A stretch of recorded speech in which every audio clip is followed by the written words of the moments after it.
This is the month of May. It all starts right here, right now. However, we won't be having a first practice session. We have an utter washout on the circuit. And when I say washout, boy, do I mean washout. Below us is pictures of what we're seeing right now on the circuit. The racing capital of the world is what they call Indianapolis.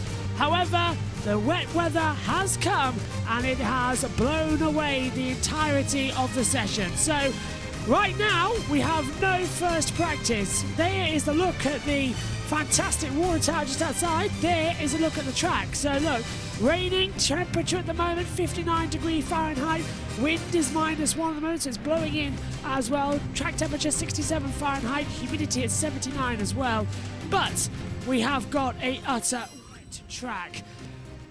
Well, they had wet tyres, rather weirdly they've got them in, because that's when those tyres are still already set up as well from when we had the Indianapolis Motor Speedway road course race on Sunday. The track tyres have literally gone out as well on Roombas. I wish I was kidding, they're literally on Roombas, look, trying to blow the pit lane dry as well, but right now we're having absolutely zero luck with that. So it looks like we're going to have here. Hello to SHG says as well. Let's get out to the pit lane there with Katie. It is here, but not quite yet. You know, the rain is coming down a little bit. It's sprinkling. I am absolutely no weather person, but it's about 58 degrees. We still have our rain gear on. And as you could see, just a moment. We seem to have lost Katie. Well, hopefully we get Katie back in a second for when the pictures return. Here on the track and pit lane, Katie? of course, you can see this is the reason why. Now, we are excited to get the 33, 34 cars out on track, 4 cars out on track today, and I'm crossing my fingers, gentlemen, that it's going to be happening. Here's a little fun fact, though, to kickstart all of this. In 106 runnings of the Indianapolis 500, only 13 times rain has played a factor. Now, Hinch, one of the big questions I have is what is the big difference maker for someone who's getting into a car after a rain? Well, I mean, it's a great stat, first of all, Katie. Okay, well, at the moment it looks like they're having some technical issues there as well in terms of everything, and the cars are getting fixed. If we take a look now down at the circuit, there, as we see, is Alex Pallot's number 10. The Speedway configuration circuits have been put on. There's last year's Indy 500 champion Marcus Ericsson and his pit box as well. So, at the moment, we've got absolutely no sign that the weather is going to ease up as well. There's a lot of water, a lot of standing water as well, and puddles on the circuit as well. There's the pit box with the P number 1 as well, faded over time since 2014 when they were last repainted for a standing start here at the Brickyard. There's Marcus Ericsson watching on as well. So, what we're going to do now, as it looks like, I think NBC is still having some connection issues, is we are going to go back and take a look at what happened as well last time as the official car goes out the circuit. We're going to take a look back at the previous race as well. We're just getting it all set up. So let's hand over quickly to NBC and then we'll take a look what happened at the Indianapolis Motor Speedway road course race in case you missed it on Saturday. We're playing with at this racetrack. When you look at how close the speeds are, it is so small. It's so small. It's just so minute. Okay, I think NBC's annoying everybody at the moment as well, so we're going to hand over to our rain delay is what we've got in as well. So we haven't got even the IndyCar radio, so let's hand back over to NBC. Race weather did play a part in it. We were the first car out after a rain delay. That affected the conditions on the track, it affected the car, and the track, it affected the car, and everything's just so close. Those margins are so small. So I don't know what's going on, but that's frustrating me as well as you. So they're trying to dry all the pit boxes areas as well. It's not really working all too well. So we've got the practice 1 session, then we've got the refreshers and practice 2. That's coming up at 6 o'clock British summertime as well for all of the action. But right now we have no update for you on what is happening in terms of weather, what is happening in terms of all of this. So we're getting more than 60 hours of IndyCar coverage will be provided here on JB Motorsports as well. So you can join us for every single practice, qualifying and the race. We're also co-streaming as well with the Grid Network as well as the Ultimate Sports Radio Network on USRN to get all of their action as well. So what we're going to we're just waiting now as well. Really sorry for the temporary faults that seems to be going on as well, all going away round. So we're just waiting as well for the official news on exactly who is what in this action and where we're going to be sort of watching as well. So we've now got the wrap-up show, I believe, ready to line up as coverage will continue on NBC Sports when the weather continues. We, on the other hand, are not going anywhere. This is our scheduled practice one time. So we're looking that way now, hoping to see cars on track as soon as possible. Keep your stream open. We're going to continue to feed you pictures so you can simply take a peek and see, hey, it looks like I see some gray. We're seeing some gray. Yeah, well, they can see grey. We, on the other hand, just see a load of action at the moment that isn't really going to pay off on the circuit. So what we're going to do is we are going to hand over to our wonderful team at the Grid Network as well, who on Sunday provided us with all of the action as well from the Grid Live wrap-up show where they discussed a numerous amount of action as well. I've just realised I've clicked on the wrong one as well. I'm trying to look at the IndyCar recap from a few days ago, and it's not actually showing up. We've got the encore show and the wrap-up show from 8 days ago, but here we are. I'm looking at it wrong. It's all going a bit doolally with the wrap-up show. I have it now here. So we're under rain delay here. Good morning from Portland, says Joe Samir. Hello, Joe. We're about to hear from you actually a bit more, actually, because we've got the wrap-up show, I believe, coming from... Yep, here it is. So we've got that to stream. Reminder, also, you're seeing it now on your screens, to subscribe to the wonderful team at Grid Network. Get them to 1,000 subscribers before the end of this week as well. And hopefully this will help something as well, because we're going to hand over to the Grid Network team as they were hosting the wrap-up where they discussed IndyCar, MotoGP, NASCAR, and also WRC from the previous weekend. So at the moment, let's just talk to SHT, who says concern for Imola this weekend is cause of the weather. Well, I'll discuss that quickly as well. It doesn't look like, from what F1 put out, it doesn't look like we're going to have a big worry in terms of losing action of racing. So that is a positive. The only negative is that we're going to have a wet race. We could have red flags. And as well, so the only disappointing thing here as well is that we lost our first practice session for IndyCar. So while we do that, we're just making sure that everything's actually set up here as well with a map book full screen. Let's hand over to the wonderful team as well at USON. You can see it's all USON at Grid Network. I'm a bit of a tiff. I'm getting loads of things in my ears telling me about the weather forecast as well, about how it's just not improving out there. There's your results from last time out as well. So great starts to our month of coverage here for the month of May, with everyone having a delay and everyone now having to figure out exactly what we're doing and how many hours we're going to be sat waiting here for this race to end. So in the meantime, let's cross over now and listen up to the Grid Live wrap-up from the other day.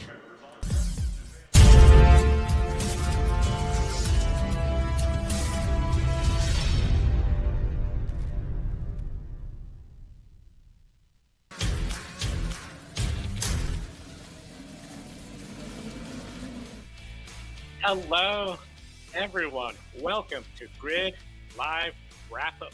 Joe Samaniego here, along with Ben Schneider and Kobe Lambeth from the Podium Finish. We have a lot of racing to discuss today. On the show, we encourage everyone watching, be sure to hit the thumbs up, like our videos, subscribe to us right here on the Grid Network, and a big thank you to our Patreon subscribers. Call on the show, Mark, Robin, and David, the newest one, for investing in the Grid Network each month. We're coming up to a busy summer season where we're going to be hopefully at the track more. You can help us get there, especially if we hit $500 a month or more each month. And of course, you could do Buy Me a Coffee, where you could buy coffee for a particular on-air personality, especially for the folks like Ben, who does Grid Encore, and of course Kobe later on. You and Joshua, a busy month of May, busy week with IndyCar, and that's where we're going to start off with IndyCar at Indianapolis. Yeah, Joe, it's getting very busy in this motorsport season. We get into the summer stretch here. It's also getting really hot outside. But it was hot on the track at the IMS road course, with Alex Palou becoming the latest driver to win the GMR Grand Prix, 16.8 seconds ahead of Pato O'Ward and Palou controlled the race after leading the first lap. Now Palou is the new NTT IndyCar Series points leader, and he's finished second and ninth in the last two Indy 500s. Palou's worst finish this season is eighth in the season open in Firestone Grand Prix in St. Pete. Two fifth-place finishes, third, and now a win. Joe, is Palou carrying the most momentum entering the Indy 500 as one of the favorites? I do have to say, I feel he is one of the favorites for this year's Indianapolis 500, and this win is coming off what's been a good start for him in the season. Got the points lead, looking very good with that team. I think this is a big confidence boost because last year it just seemed he was missing all year long, not a factor in each and every race like it was the prior year. The consistency wasn't exactly there on the level as his championship season. He has that going this year. He has a fast car week in and week out. He controlled the race pretty much from that first lap with that aggressive move around Christian Lundgaard. Didn't look back, and even when he had some challenges, he just seemed to take care of it easily. The strategy worked out. Now he's come to the Indy 500 where he has been running up front each time since joining Chip Ganassi. I think Alex Palou is getting the momentum at the right time, and he is somebody to watch in the month of May and the 500. Yeah, I was very surprised hearing on the broadcast as Palou was coming to take the checkered flag. That's only his fifth career win. I would have expected him to have, maybe double that by now. It seems like he's been a solid contender in this series for a good solid few years already, but I guess I forgot he only won last year. I think the season finale was his only win of a year, if I recall correctly. So like you were saying, Joe, it was a bit of a down year off of winning a championship with Ganassi the previous year where he won 3 races on his way to doing that. So I think momentum is everything in the sport, or it can be if you know how to take that and use it to your advantage. So I think, Palou getting the win on the road course and having a chance to turn that around and maybe go out and win the Indianapolis 500. It's been done a couple times before by different drivers. I believe Simon Pagenaud did it in 2019, perhaps most recently, if I recall correctly. So I think that, Palou is certainly shaping up to be a very solid Indy 500 contender. And let's not forget, he was in the battle with Elio Castroneves to win it just a couple of years ago when Elio won his fourth. So I think Palou, especially with the Ganassi team, it's been very, very strong there the last several years. They won it last year with Marcus Ericsson. I think they could certainly win it this year with Alex Palou. Yeah, for sure. I think Alex Palou is in a much better situation now compared to last year, thinking about the down year after winning a championship. And I think the biggest thing for Alex Palou, he doesn't have that contract drama hanging over his head right now. He got that taken care of. And now him and that number 10 team can just continue to push forward and do what he's been doing, been very, very consistent, and now has that win. I think Palou is certainly in a great spot now to be one of the main contenders as we get deeper into the month of May. Certainly has a lot of momentum after winning that GMR Grand Prix, and Bang brought up a good point. Ganassi won Marcus Ericsson last year. Scott Dixon also might have won the race if it wasn't for that pit road speeding penalty that they ended up dooming him. We all know Ganassi is going to bring fast Hondas to the oval when practice kicks off on Tuesday, so it would not surprise me to see Alex Palou to be in the hunt once again. And for the third time this year, Pato Ward finished second, but he was more positive post-race. He was happy that Aaron McLaren got a second, third, and fifth place finish. Rossi took third, and Rosenquist in fifth. Award says McLaren is ready for Tuesday when practice kicks off in the Speedway for the Indy 500. Ben, which Chevrolet team appears to be more ready for the Indy 500, Aaron McLaren or Team Penske? I just said it. Momentum's everything in the sport, right? McLaren, I saw some people making some jokes that McLaren finished first, second, third, and fifth, because I guess Alex Palou is still sort of related with that team with the contract situation that he's got right now with Ganassi as well. But a great day for McLaren, certainly on the IndyCar side of things. I think that they could turn that around and build some momentum too. And again, we'll know in just a few days' time after we see the cars out on track for the initial tests and everything. But we were saying on the show, I feel like just last week or a couple of weeks ago, ever since Roger Penske actually bought IMS and the series, it's kind of been a struggle for them at the Indianapolis 500. So maybe this is the year that they can turn it around. But as of right now, I think McLaren look very strong, and they're going to be a force to be reckoned with later this month as we get into the 500. I do agree. When it get into the 500, Aero McLaren, they're looking good. We know Pato Ward has been fast at the Indianapolis 500. I feel Felix Rosenquist, if he could put together a good run, he'll be towards the front. And Alexander Rossi, he feels like he has a point to prove to go out there, get a good, strong result. I would not see him being a surprise contender for the win. I think he will be one of the top 10 contenders for the win. And I think overall, Alexander Rossi, he just seems, especially this race weekend, just putting together good solid runs, good efforts to have a strong Indy 500. If he has a strong Indy 500, I think that could really give him a lot of momentum for the second half of the season to be a contender week in and week out and propel him for a championship run. Yeah, I certainly have to think that the Arrow McLaren certainly has the most momentum right now as we get ready for practice in just a couple of days' time. But thinking back to the open test they did, Team Penske was very strong. I remember I brought up this point the last time out. It seemed like all three of those Chevys were dialed in, and they finally found a great setup to start off the month of May. And it'll certainly be interesting to see if Team Penske is able to keep that speed up as we have multiple days of practice coming later this week. I believe we have a comment in the chat room. Yeah, Dan Alive says McLaren drivers did sweep the Indy GP. Yeah, and Alex Palou is a reserve driver for the McLaren Formula One team, so I guess you can say that. And the only other Chevrolet driver to finish in the top 10 that didn't come from the McLaren stable was Joseph Newgarden in seventh. He finished ahead of Marcus Ericsson, the points leader, in the weekend. And while Ericsson has finished in the top 10 every race this season, he's lost the points lead and fell to third behind Palou and Award. Ericsson is 19 points away from the lead. Should he start taking more risks each race to fight for the win more, over playing it safe and focus on consistency? I feel like while consistency is very important in the IndyCar series, we saw Will Power utilize consistency to win one race and a championship. At the pace Alex Palou is going, he's not going to get that championship. And what Pato O'Ward's doing, we know Pato O'Ward doesn't want to be known for having so many second place finishes. He wants those wins. I think Marcus Ericsson does have to step it up. A quiet race weekend, that's great, always building those points. But if you want to be a championship contender, especially this year, it seems like you're going to really have to try to step it up some. You can still bank on the idea that Indy 500, the two drivers ahead in the points could have a bad race, more bad races later on. It was a couple seasons ago with Colton Herta in the season opening race said everyone's going to have a bad weekend. Right now, Palou, Award, they seem really strong where you can't just bank on them having a bad weekend getting the points championship. I do think Marcus Ericsson needs to step it up a little bit more to prove he's worthy of championship picture.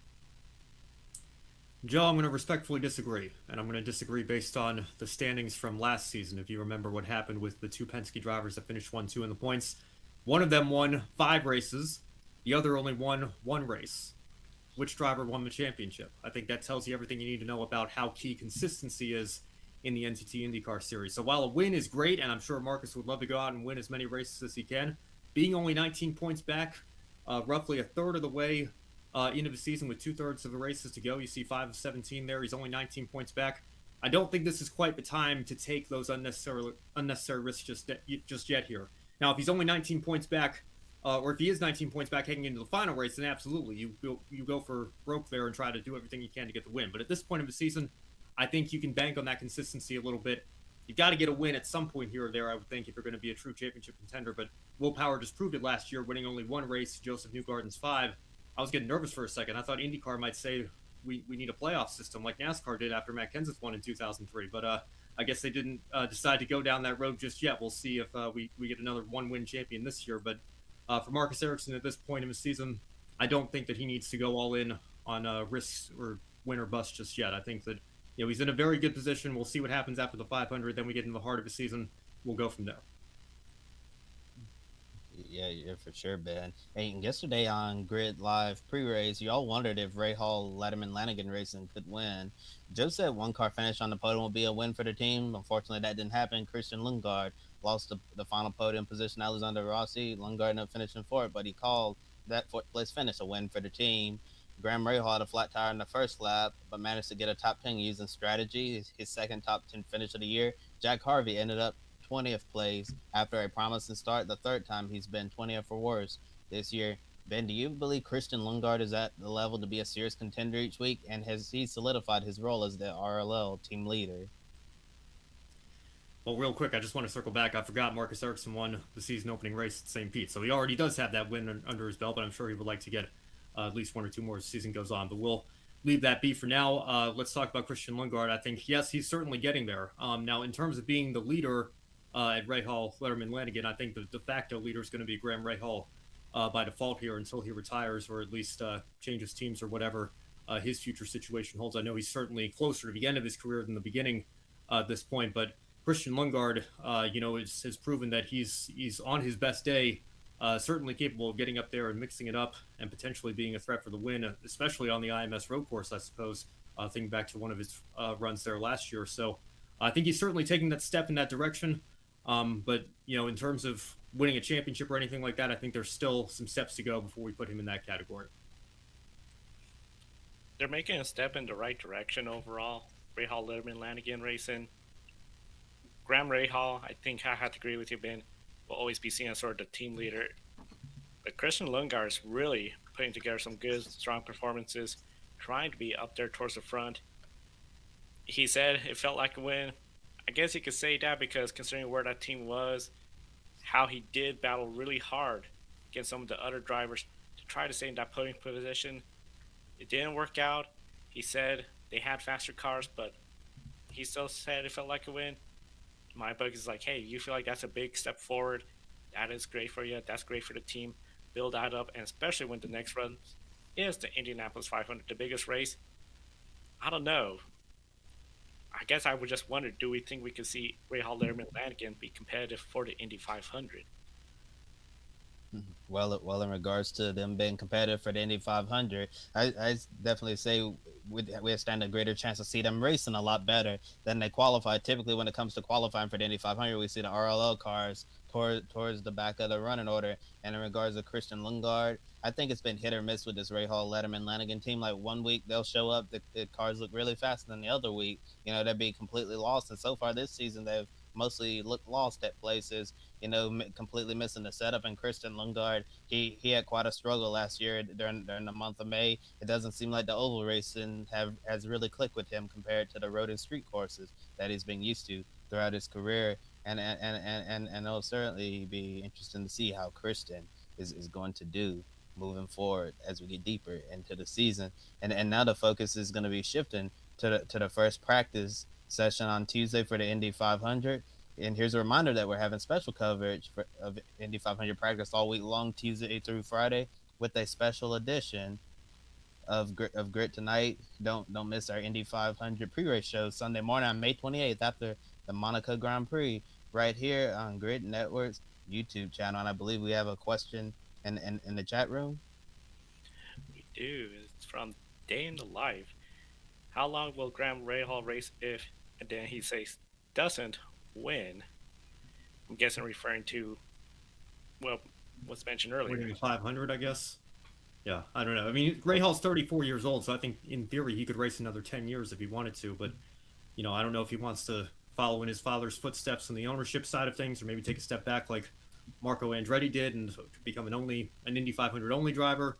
I don't know. I think Grant, like I said, he's certainly closer to the end than the beginning, but I think it's kind of up in the air. He could only have a few years left. He could have a whole decade left, as far as I'm concerned, in terms of the age of what we're seeing drivers continue to race. I mean, Elio Castroneves is approaching his late 40s here, and he's still at it every weekend with Meyer Shank. So I think the door is certainly open. He certainly has a ride with his family team if he wants it. I think if he wins the Indianapolis 500, maybe that would actually inspire him to maybe say, I've accomplished what I set out to do in my career, and now that I've achieved this, maybe I can feel more comfortable taking that step back and not wonder what if I had carried on an extra few years and taken another opportunity to win this race. But I guess we'll just have to wait and see what happens. Yeah, ball is definitely in Graham Rahal's court. Since his father's one of the co-owners of the team, Graham can pretty much decide on his own when he wants to call it quits. He could race for another 5, 6, 7, 10 more years if he wanted to. He could race for a few more years. It's really going to be ultimately up to him and what he wants to do.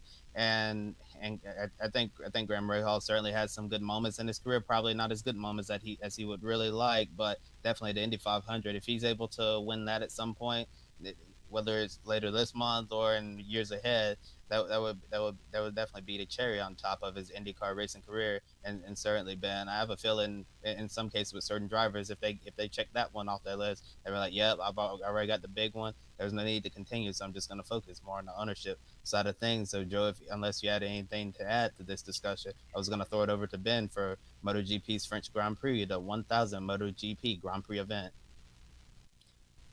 I'm kicking myself because I feel like there was a driver in the 30s or 40s that retired in victory lane of the Indianapolis 500. I can't remember the name of who that was, but I feel like I remember hearing something about that in Indy 500 history. Maybe we can look that up after the show here. But let's move on for now and go on to MotoGP here from the first Grand Prix at the Isle of Man in 1949 to the 1000th Grand Prix today in Le Mans, France. MotoGP has evolved over the past 74 years. Over 278,000 fans broke the attendance record to see the historic MotoGP Grand Prix.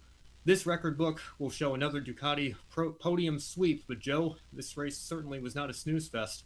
Marco Beschecchi earned his first dry weather race win after serving a penalty for pushing Marc Marquez wide. They took the lead from Jack Miller and never looked back with 16 laps remaining. Joe Beschecchi looked unbeatable after he took the lead. Would it be a different story if some race favorites hadn't had some bad luck? I would say yes, because early on he was 6th place in the race, and we still have Pecco Bagnaia up towards the front. He didn't have the grid race yesterday, but I think he was going to have a better race today, because it just seems like the Grand Prix is where he really comes in. When it came to Maverick Vinales, very fast bike, easily could have been in the podium, got turned around Pecco Bagnaia. Unfortunately, when Pecco tried to claim the spot again, exiting the corner, the two collided, so you had two favorites out. Luca Marini, Beschecchi's teammate, strong run, but then had that scary incident where he lost control, exiting turn 4, and then we saw Alex Marquez collide with him, and the two riders on the ground, and Alex Marquez, very heads up to just get up, face the oncoming traffic of motorcycles, and try to just avoid them as they were coming through. Very scary moment. Beschecchi could have easily, I think, been behind those if that occurred. We got to remember, too, Ducati, the Primoc team, Jorge Martin, horrible first lap, fell towards the back, rode his way to the front. Zarco, another poor start, came all the way to the front. If those two didn't have bad starts, they went further up front, just like how Jorge Martin dominated the race yesterday. Been a very different story. Overall, I think still job well done. He did it in dry weather. He still had to beat Jack Miller, hold off some good competition, and Marc Marquez. I say he well deserved this win, but it could have easily been a different story. Well, Joe, you mentioned it. The big drama in the race was Maverick Vinales and Pecco Bagnaia crashing out, and then an upset Vinales hits and shoves Bagnaia after the crash. The cameras turned away from this conflict because of the scary Alex Marquez and Luca Marini crash, but later we did see Bagnaia and Vinales sharing a scooter ride back to the paddock. So, Joe, do you agree that it was hard racing, or was there a rider in particular at fault in the Vinales and Bagnaia collision? Originally, when I saw the crash occur and the first angles of the replay, it looked like it was hard racing. Vinales had made the pass. Of course, when you exit the corner, you're going to be a little wider up, but he was going to claim that spot, enter the next corner. But so was Pecco Bagnaia. What happens? The two of them collide. Hard racing. However, seeing the replay from Pecco's bike, clearly you could see Maverick Vinales was ahead of you exiting the corner. You know he's most likely going to take that preferred line. So you either race hard and try to claim that spot, hoping Vinales will realize you're there, but he's ahead of you, so he can't see you. Or do you sort of concede, leave some room for him, and potentially lose the position? I think Pecco Bagnaia, if he could take that move back, he would have just conceded to position, wait to see if Vinales hopefully had the tires drop off, lose some ground, lose some speed, and then reclaim that position. Because at the end, Pecco Bagnaia, again, no points scored in the Grand Prix race. So overall, small points lead. He cannot be affording these mistakes. He has to think big picture. I feel he didn't do that. So while I still think it was hard racing, at the end, Pecco Bagnaia is probably kicking himself thinking, if I could have taken that back, I could have still gotten a podium. Well, let's talk about Marc Marquez for a second. On his return race, he crashed 2 laps away from a podium. The last time he finished a full Grand Prix race was in October of 2022. His teammate Juan Mir crashed out and crashed 3 times total this weekend. So, Joe, can Red Bull Honda and Marc Marquez look at this weekend as a step forward or a step back? They're saying it's a step forward, and I believe they're thinking it is a step forward. However, you got to know, Honda, they want to see points. They don't want to see so little points because both riders are out. The Constructors' Championship, I think, is out of the picture for them already. The big thing they got to look at is just trying to earn points. I know Marc Marquez is a racer. He did not want to give up second place.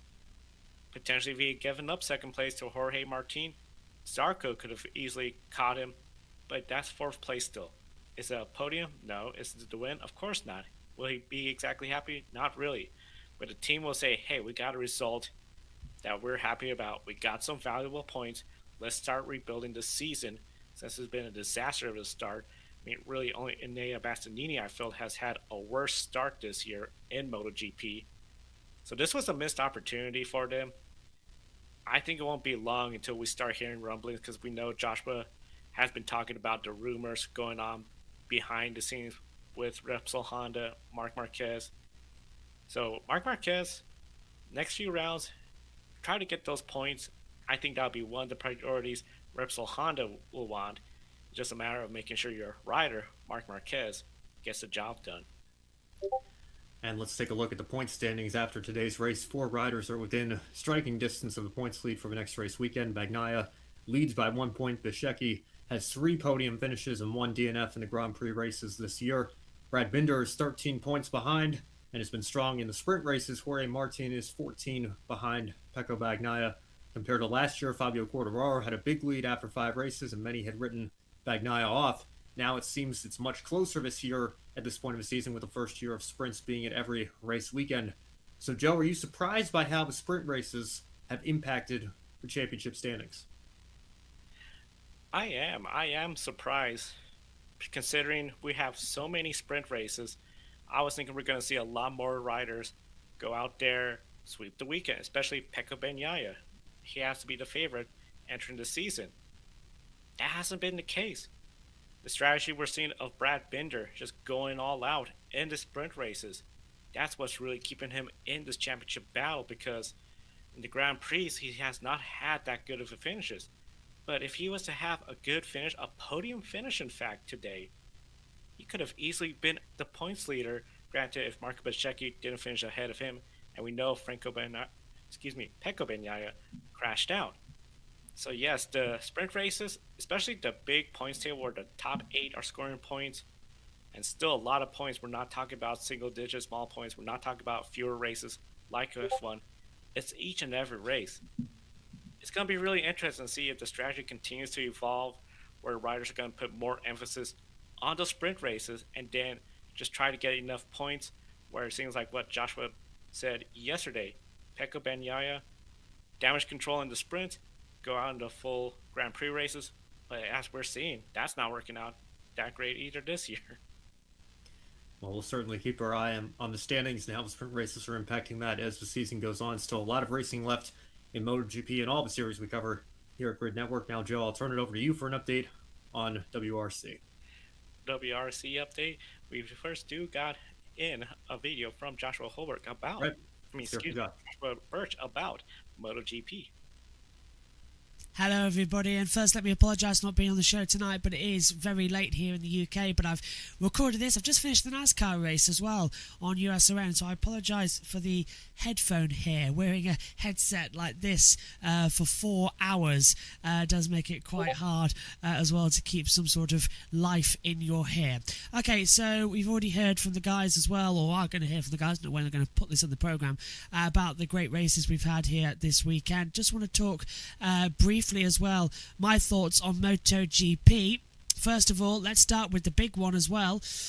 Great race for Marco Bezzecchi. Now takes the lead as well. Just 1 point behind Bagnaia in the championship is exciting stuff. Bagnaia again having another crash moment as well in the championship. That's the second time this year he's gone down, regardless of how many sprint races and double race wins he can actually get. It's not good that he keeps on making these mistakes and these errors. So he's going to have to work on that as well. He's got a month off now before his home race and Ducati's home race at Mugello. He will come back stronger, and I reckon they will win there as well. But at least it's a Ducati 1, 2, 3 on the podium as well. Prima Pramac, as I said yesterday with Joe. Great to see them as well, having a strong weekend. Martin taking the sprint race win as well. And then we come in as well with Johan Zarco getting in third position as well. Zarco on home soil getting a podium position is absolutely fantastic job for him. And I thought it was a nice touch after the checker flag that Marco Bezzecchi gave the MotoGP 1000 flag as well for race winner to Johan Zarco to celebrate as well. That was truly chef's kiss. Augusto Fernandez in fourth was actually his best ever result for Gas as well. Some really strong finishes for him there. He beats out Aleix Espargaro on the last few laps to finish in fifth. Brad Binder in sixth after starting 10th. Couldn't quite do what he did yesterday in the sprint race, finishing in second, so back down to sixth. Quadraro fought back from 13th to 7th. Good race for him. Di Gianantonio 8th. Nakagami 9th. Morbidelli in 10th position. Good job for them.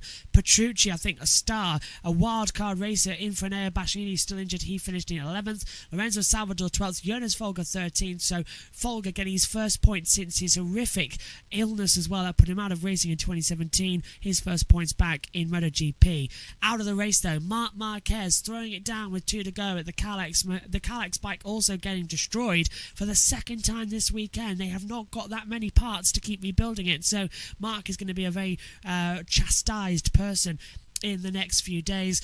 Jack Miller also throwing it out. Now, I didn't do it this time. It was my pick a winner for both races, both sprint and main Grand Prix. He went down, not my fault. Then we get Rins, Johan Mir, Marini, Alex Marquez. Now, Marini and Alex Marquez's crash was really quite frightening because we had Marini sort of drop it, and then Marquez, who had nothing to do as well, complete innocent bystander, just runs into the side of him. Alex is left in the middle of the track with a bike there too, all flashing towards him as well, just got out of harm's way. But Freddie Spencer, who I think is an absolute useless guy, absolutely moronic steward. Everybody wants him out as well. There's been a load of controversy surrounding him. Freddie Spencer has decided to give Alex Marquez a 3-place grid penalty for the next race for irresponsible riding as well. What a load of rubbish. Never been so angry with stewards, and this is only going to get worse between the stewards and the riders as well. Alex Marquez, though, getting out, as I said. Then we had Francesco Bagnaia and Maverick Vinales. This is the crash. The reason I blamed Bagnaia just a few minutes ago was because it was his fault. Vinales did a beautiful move down at turn 11 at the Esplus corner, and then coming back on the inside, it was Vinales' corner. He had the line. Bagnaia decided to hold it around the outside. Bagnaia made contact with Vinales. He also hit his head, so I'm glad he's okay. But then he gets up, Vinales is shouting at him, and then Bagnaia starts having a fight with him, going all Roche Chastain on it.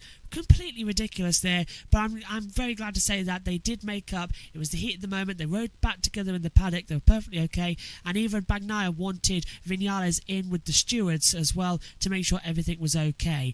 But that was it for MotoGP as well. A quite fantastic race as well, and I'll now finish my part on MotoGP and let the guys get on to what I presume would be NASCAR, and I'll pop back up with another video then. NASCAR in a little bit. We still got a couple of other racing series. One last comment about Valentino Rossi. Has to be happy, of course. Owner of that team, Marco Bezzecchi, his rider, getting the win. Great day for the doctor. Can't be in the 1000 Grand Prix racing, but could be there as an owner and got the win. That has to feel really good. Now, World Rally Championship. Callum Ilott won Rally Portugal, his first win in the 2023 season.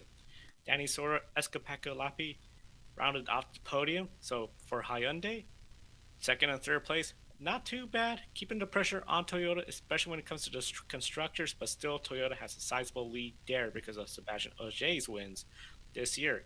Autonic comes home fourth place, but the big thing now, he is second place in the championship. Sebastian Ogier, of course, did not race, lost some positions. That's only going to continue as he doesn't race the full season.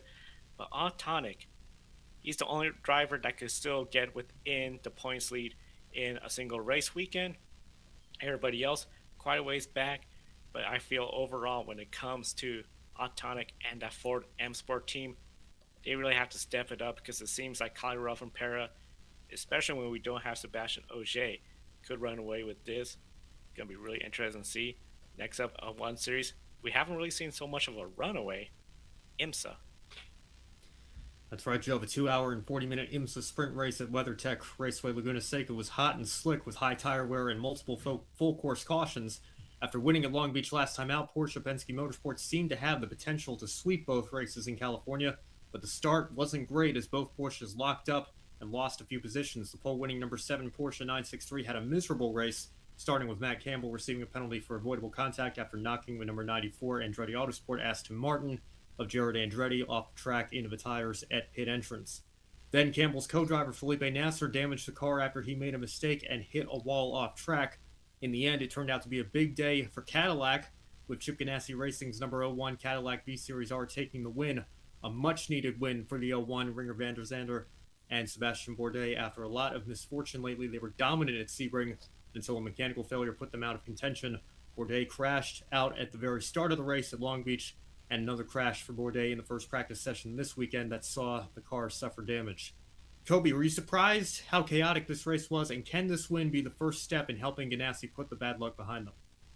Yeah, Ben, I was very surprised how chaotic this race was. These races at Laguna Seca aren't typically so chaotic. I have no idea what the problem was this time around, but hey, I'm not complaining.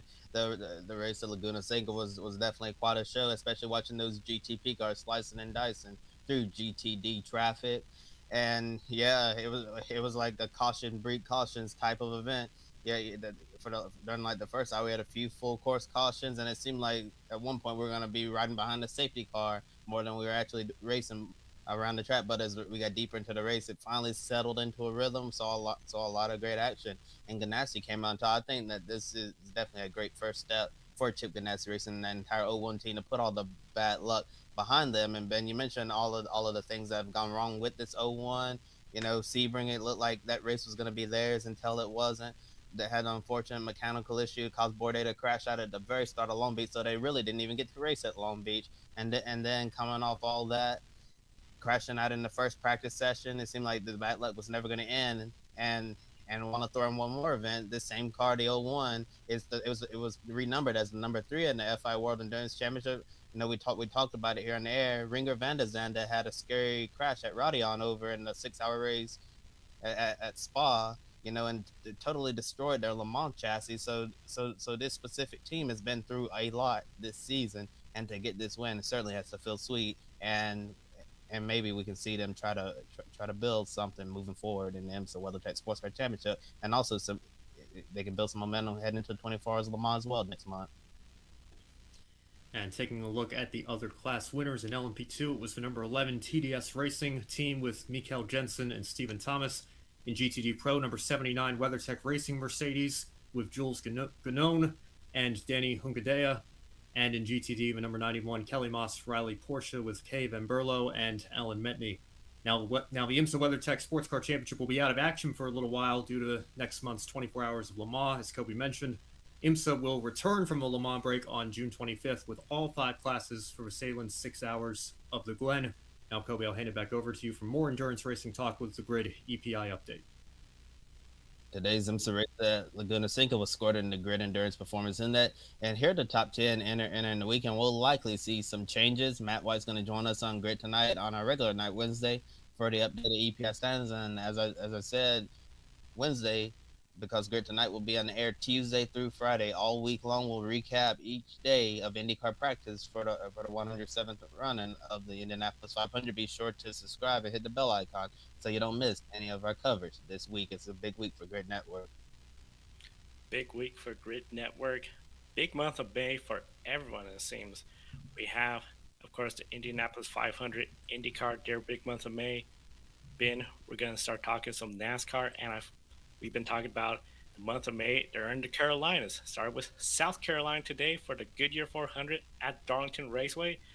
Plenty of action in this race. And of course, this is Darlington, the Lady in Black. We all know we're going to see drivers get the Darlington stripe. Well, we didn't expect, I say, some big crashes. An 8-car pileup and then a 9-car pileup. Martin Truex Jr. led the most laps, 146 laps led. But he didn't finish the race. Ross Chastain led the second most laps. Fast car. didn't finish the race either. In fact, it was Chastain's crash with Kyle Larson fighting for the lead on the restart that paved the way for William Byron to get his third win of the season and been 3 wins now. William Byron, it seemed like he was a little bit on a slump for a while, not finishing races, bad luck, not contending like he was earlier in the year. Is he back to his winning ways?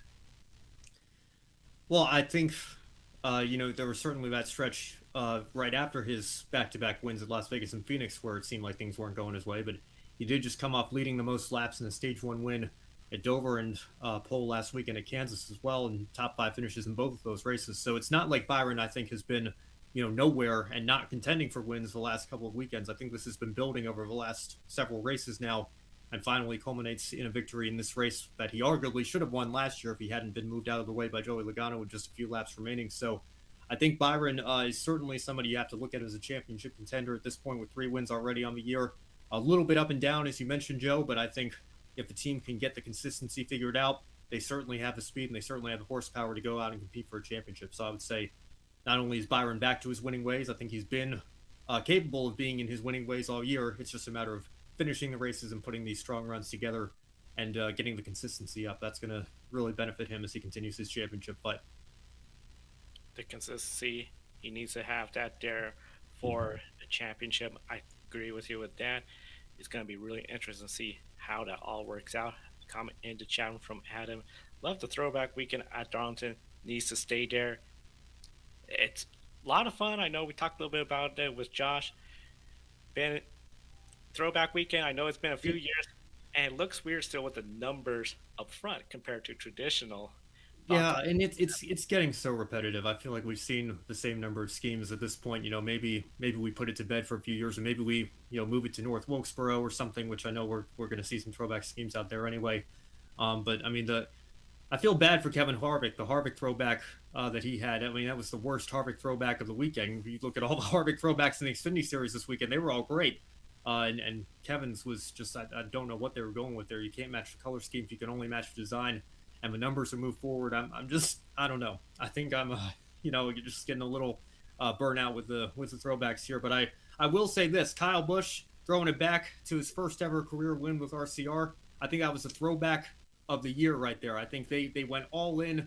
They got the scheme basically perfect from where it was when that scheme first raced. So hats off to RCR. I truly think if we have a throwback of the year award, they need to be in consideration for that because Kyle Busch they really nailed that scheme there. Be more impressive. They used threw it back and used the same car from his first win too. That could have been possible as well. Yeah, that would. Kyle Busch, he didn't exactly have a good day with that throwback scheme.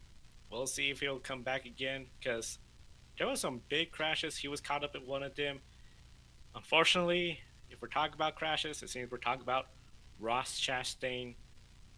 There was so much discussion, Ben, this week about him being the next Intimidator or the next troublemaker. It seemed everybody was sharing their opinions on where he was.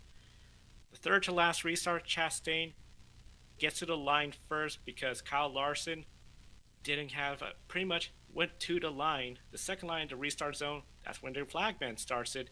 So there was questions. Hey, he beat the leader to the line. NASCAR let that go. This is when we saw Truex get in the crash. Chastain got the lane choice, chose the inside lane. He goes hard. He said he was trying to squeeze Kyle Larson, but it backfired, and the two of them essentially pull what Truex and Logano did the restart before, crashing in front of the field. Byron, he gets around this. That paves the way for him to get the win. But again, we're talking about Chastain saying he didn't meant to wreck Kyle or, of course, himself. He just meant to squeeze him. And we heard Cliff Daniels on the radio, very critical, voicing his frustration to Chevrolet. It sounded like Kyle Larson called him a hack. We've heard that before from Kyle Busch towards Alex Bowman. Was this Ross being over aggressive, or was this just the nature of the hard racing and the challenges of going too wide into Darlington turn number 1? Yeah, that hack word comes up a lot when we're talking about some of these Chevy drivers here in relation to Hendrick Motorsports. Denny Hamlin, I think, used it at Martinsville with Bowman as well. But yeah, I'm tempted to say that if this had just been an isolated incident, or if this had been two random drivers going for the win, I'd be tempted to say, that's just the nature of hard racing, trying to go side by side into a turn that, on a track, but it's very difficult to do that and come out cleanly. But, I don't know if it's just, it's wired in our heads right now. Ross Chastain seems to get caught up in something almost every week at this point. That the whole blame Ross meme I know is going to circulate on Twitter again this week, but I don't know. Just looking at it through those glasses, I feel like we know the kind of driver that Ross Chastain is at this point. I think that it's tough to be too hard on him because, you are going for the win. It is in the closing laps. It's not like this happened on the first lap of the race. Then I would definitely say you're being a little too overly aggressive. But I don't know. I probably need to see the replay again, to be honest, to get a better sense of my thoughts on this. But, at first glance, seeing it, it's hard not to look at Ross Chastain being in yet another late race scenario like this and ending up with a torn up race car and a competitor's torn up race car as well. I don't know. I just feel like if it happens so many times in a row, it can't be a coincidence at that point. So I think Ross Chastain, I'm not saying it's not a good thing to be aggressive. I think you have to be aggressive in this sport if you're going to be a championship contender and, be up front competing for wins. These stock cars have fenders for a reason. Drivers have been known to use them. But there is a line that can be crossed. And I think, this isn't the first time Ross is, in the minds of some fans at least, and certainly in the minds of Hendrick and Kyle Larson fans, crossed that line even just this year. So we'll see what happens going forward. Yeah, it's hard racing for the win. Chastain has no wins. We saw Kyle Larson squeezing up at the restart before, but of course once he got the lead from Larson on that restart, play payback, didn't exactly work out, and I have to agree with you. It just seems like Chastain is going to race everyone hard. But it just seems like we're always talking about him. Yes, some people are you're just picking on Ross because he was there. No, I don't see that. I think it is something where he might have to scale it back. I don't know if he will. I just keep thinking this is not going to, at his pace, I don't know when he'll get a win unless it'll be he wins because there's a long green flag run and nobody's behind him. I got an idea if somebody's right behind him within striking range, they might use their front bumper to move Chastain out of the win because they know there's not going to be a whole lot of drivers that are going to be feeling bad for Chastain. Now, one person that probably felt a little bit bad at the end of stage 2 was essentially the owner of Trackhouse Racing when they saw the 99 car was about to go a lap down at the last lap of the second stage. Ross Chastain's leading. Martin Truex Jr. is catching up. The two of them make contact. So again, Martin Truex Jr. goes for a spin. He didn't necessarily put all the blame on Chastain. But again, this was the case of Chastain. He didn't want to put Suarez a lap down. Now, Ben, this is the final lap of the second stage. We know if Suarez was to go a lap down, he'll get the free pass. Instead, getting the free pass, the beneficiary was the 41, Ryan Preece, a Ford driver. So it doesn't seem to make sense. Do you think, looking back, Trackhouse should have informed Suarez, hey, let Chastain by so that way he could get this stage win easier rather than seeing what occurred between him and Truex?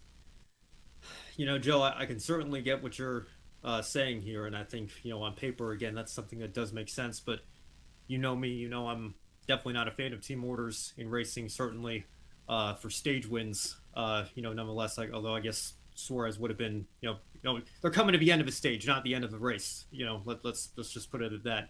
I especially wouldn't be a fan of it for a stage result rather than even a race result. So I don't know. I think you just have to let the drivers take matters into their own hands and race how they're going to race and let the results be what they'll be. I would not want to set a precedent where we're having teams, instruct team orders to their drivers to position themselves for free passes, at the end of a stage. I think that's taking things a little too far, and this coming from somebody that's not a fan of team orders. Generally speaking, in any circumstance, I wouldn't be a fan of seeing that. So it's unfortunate how it played out there, but I think Trackhouse ultimately, in the long run, did the right thing. I think at the end, if they want the drivers to just race and race each other respectfully for the teammates, you don't step in with team orders. I think what Ross Chastain was saying, he didn't want to put a lap him a lap down, I think really speaks how him, Suarez, have a good chemistry going. Same time, Justin Marks, I'm just curious, would he look in that scenario and think, okay, we could have done this better? Granted, they still won the stage. Their car was still very fast. Same for Truex too. It was still pretty fast, but he wasn't up towards the front again for the lead until late in the stage when he got into crash as well. It'll be really interesting to see if Justin Mark steps in, makes any adjustments. But overall, I felt like this was just hard racing for a stage ending, and just unfortunate circumstance. But left a lot of people talking about the race, in which today we saw Chevrolet, Toyota, they essentially dominated the race when it comes to laps led. Kevin Harvick, Ryan Blaney, they led 8 laps combined. That was mainly during green flag pit stops, so the Fords weren't really there when it came to racing for the lead. But still, we had several Fords in the top 10, including Kevin Harvick. Brad Keselowski, very fast car, very strong run all day long, just not enough for the win. Harrison Burton, almost all day in the top 15, and then just worked his way up, was in 5th place until Bubba Wallace got around him. Ryan Blaney, Chris Buescher, they were all in the top 10. So with the Southern 500 kicking off the playoffs, do you believe the Ford drivers should be concerned about a weak start of the playoffs in Darlington? You know, it's interesting because I feel like the Fords have some speed. They're up there in the top 10, like you mentioned, but I'm looking at the season results so far, and Joey Logano is the only Ford driver to win this year, getting that win at Atlanta. So I don't know. I suppose maybe that says Ford is a pretty distant third behind Chevy or Toyota Chevy, depending on which order you'd rank them. They seem to be pretty even at the moment, each having 2 wins in the last 4 races here. So I think that, Ford certainly have some time to turn things around. I mean, we're only halfway through the regular season here. So, in terms of drivers, outside the top section of points here, you certainly have to start thinking about winning a race to get into the postseason. But, at the same time, I think there is still certainly time to turn things around, and you'd rather have a little bit of a lack of performance relative to your other 2 competitors in the manufacturer standings at this point in the year, rather than when it's coming time to compete for a championship. So I think Ford have some time to turn some things around, but at the same time, they need to make sure that they do take that step forward before we get to the playoffs here. I would have to say they have to take that step forward because, as you mentioned, Joey Logano, 1 win. What would have happened if he didn't get caught up in the crash with Truex? We'll never know. Big thing is, of course, they seem to have the speed. RFK Racing seems to be better too. I see they are making good progress. Once they get to the Southern 500, I think they should be in solid shape, but if they could find some additional speed, that'll make all the team owners and drivers in the Ford camp feel good about that. Now we'll go to Joshua's recap on the NASCAR race, and then we'll come back to grid ranking. Like a bad penny, you just can't keep me away. Okay, I guess we're talking NASCAR now as well. Well, I was calling the race with Matthew Owens as well on USRN, and I thought it was an interesting race. I love Darlington, really do. First half of the race was really interesting. Caution coming out for fluid by Hamlin's number 11 on the track. Then we had Paul out of the race with the transaxle issue as well. Berry scrubbed the wall in the first stage as well. And then the second caution came out to end the stage. Truex winning that one as well. Absolutely fantastic. Second stage, not much happened as well. Chastain hit the wall as well and collected Truex Jr. at the end of the race as well, and that brought out the caution. Also ended stage 2 with Ross Chastain winning the race. But really it was stage 3, as you all know, had got the biggest thing. Big ones, 2 big ones in that race as well. The 2, 38, 42, 99, 43, 51, 34 and 3 all getting instant on the back straight away when we went back to green as well for the third stage. That put Dillon out, Suarez out and McDowell all going out of the race then as well. Fifth caution then came out lap 209 for the 47, spinning around with a flat rear right. So I've written down here, I can't read my own writing. Got back into the pit lane though. Then the 78 went out. And McLeod was out of the race, and I can't find out why. So if you guys know, tune in after this. Then it was cautions breed cautions towards the end of the race. Newman spins on lap 275, brings out the caution. Then on the restart as well, with 10 to go, we get the big one. the second one of the day. Caution 7, the 19, the 45, the 22, the 4, the 9, the 6, the 10, all crashing at turn 1. That put Martin Truex Jr. out of the race, and it was Truex's fault as well. He was pushing up in the line as well, makes contact, and puts himself out of the race. Completely his fault, and I hope there will be a penalty coming for him as well, because we were praising Martin Truex Jr. for doing such a good race. He led early so much, but a small mistake put him out of it as well. And then the final caution that put us into overtime as well. Ross Chastain hitting the side of Kyle Larson for the second time in 14 days as well. You really can't put a price on that, of course, because Larson was affected by Chastain taking pull out back at Dover 2 weeks ago on Monday. But that put us in overtime. It also put Ross Chastain out. But Chastain over the radio was saying as well on the previous restart, again, Larson was fighting with him as well. And over the radio, Chastain was saying, well, he's going to have to push us harder than that. He's going to have to fight us harder than that as well. And Chastain was already been in the walls today as well, so he had damage to the car. And then he said in the post-race interview, I was deliberately pushing him up. I was trying to push him. Didn't expect to wreck us, but again, we all saw it coming. We all knew it was going to happen. I'm all for giving drivers the aggression when it's necessary, but you can't let it get over-aggressive. You can't let him become like a spoilt driver. You've got to let him really sort of reel it in. I want a penalty for Ross Chastain. I want him to actually learn his actions has consequences. I think he should be benched for a race for irresponsible riding and irresponsible conduct now. In the past 4 weeks, he's caused so much drama across NASCAR. Yeah, it's great for TVing, but it's not great for the image of the sport. He's causing problems. He needs to be put in his place as well. No sport is bigger than one single driver. At the end of the race, though, got one overtime sorted, didn't have to go much, only 2 laps over, so that's okay, we can live with that, to get a good end, and it was Byron taking a win here in Darlington. I thought it was a great race, really, really fun, loving that I'm doing more NASCAR now, and I hope, guys, you've had a great show and a great evening. I'll be back on the Encore tomorrow to talk Moto2 and Moto3 from Le Mans, and of course I'll be back every day on the Grid Network next week, actually, as we're doing the special shows as well for the Indy 500, so technically you're not going to get rid of me for about 9 days on the Grid Network. You have to live with it. See you later, guys. We'll see Joshua for a full busy day, but Ben, he's saying Ross Chastain should be parked. What are your thoughts on that?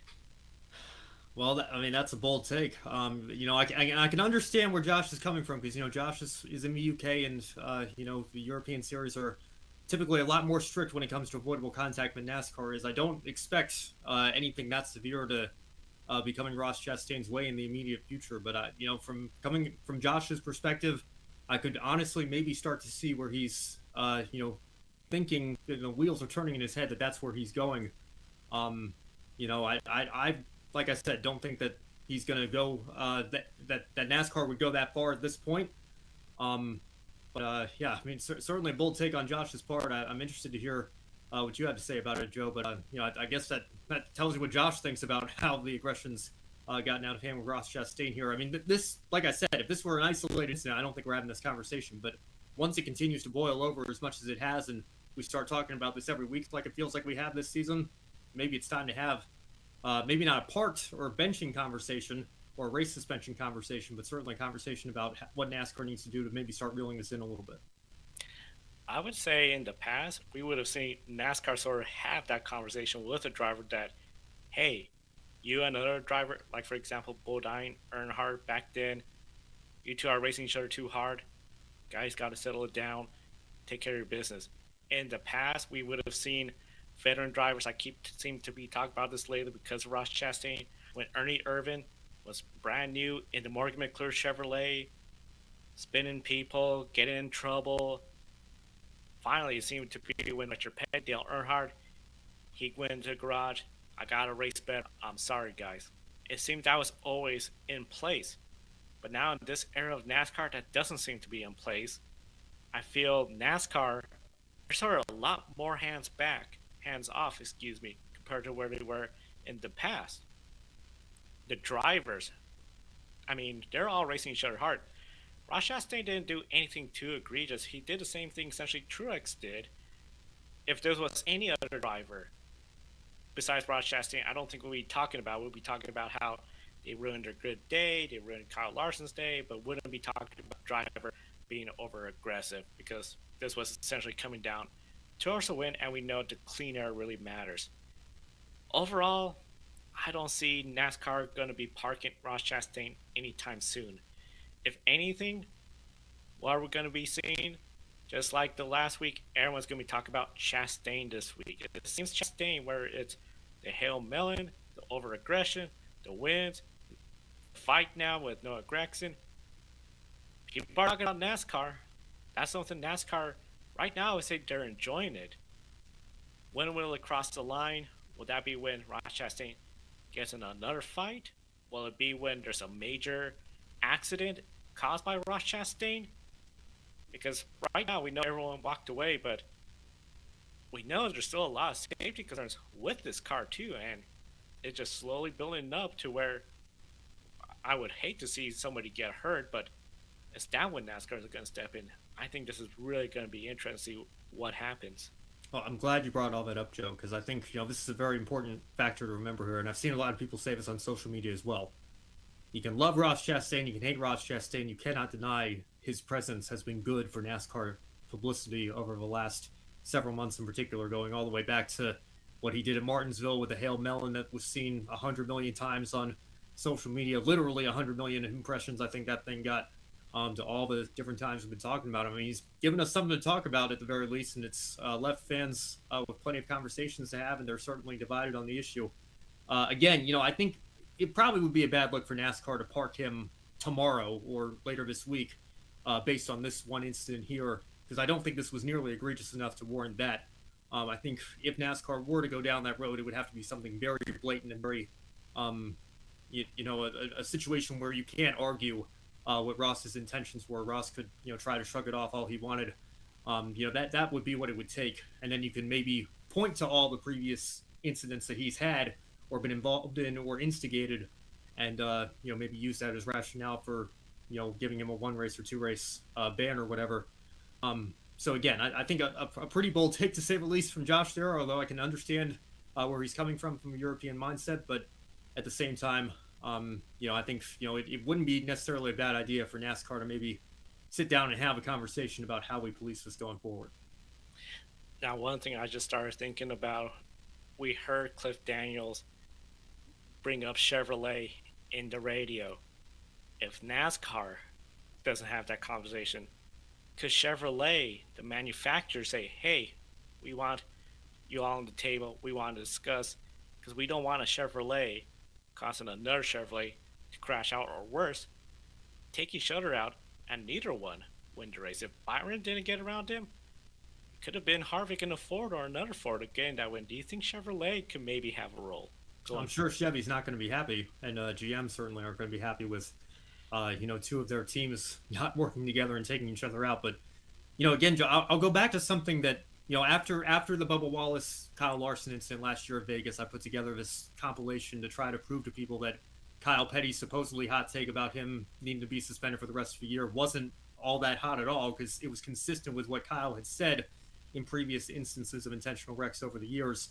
And there was one clip I included where I got a couple of comments saying, thank you for throwing this in there, because this is the most important part of your entire compilation. It's the second most viewed video in my YouTube channel's history. A lot of people really seem to like this one thing that Kyle said. He mentioned, when are owners going to control their own house and step in and rein their drivers in and make this a priority for them to take care of? Because this is not NASCAR's problem all the time.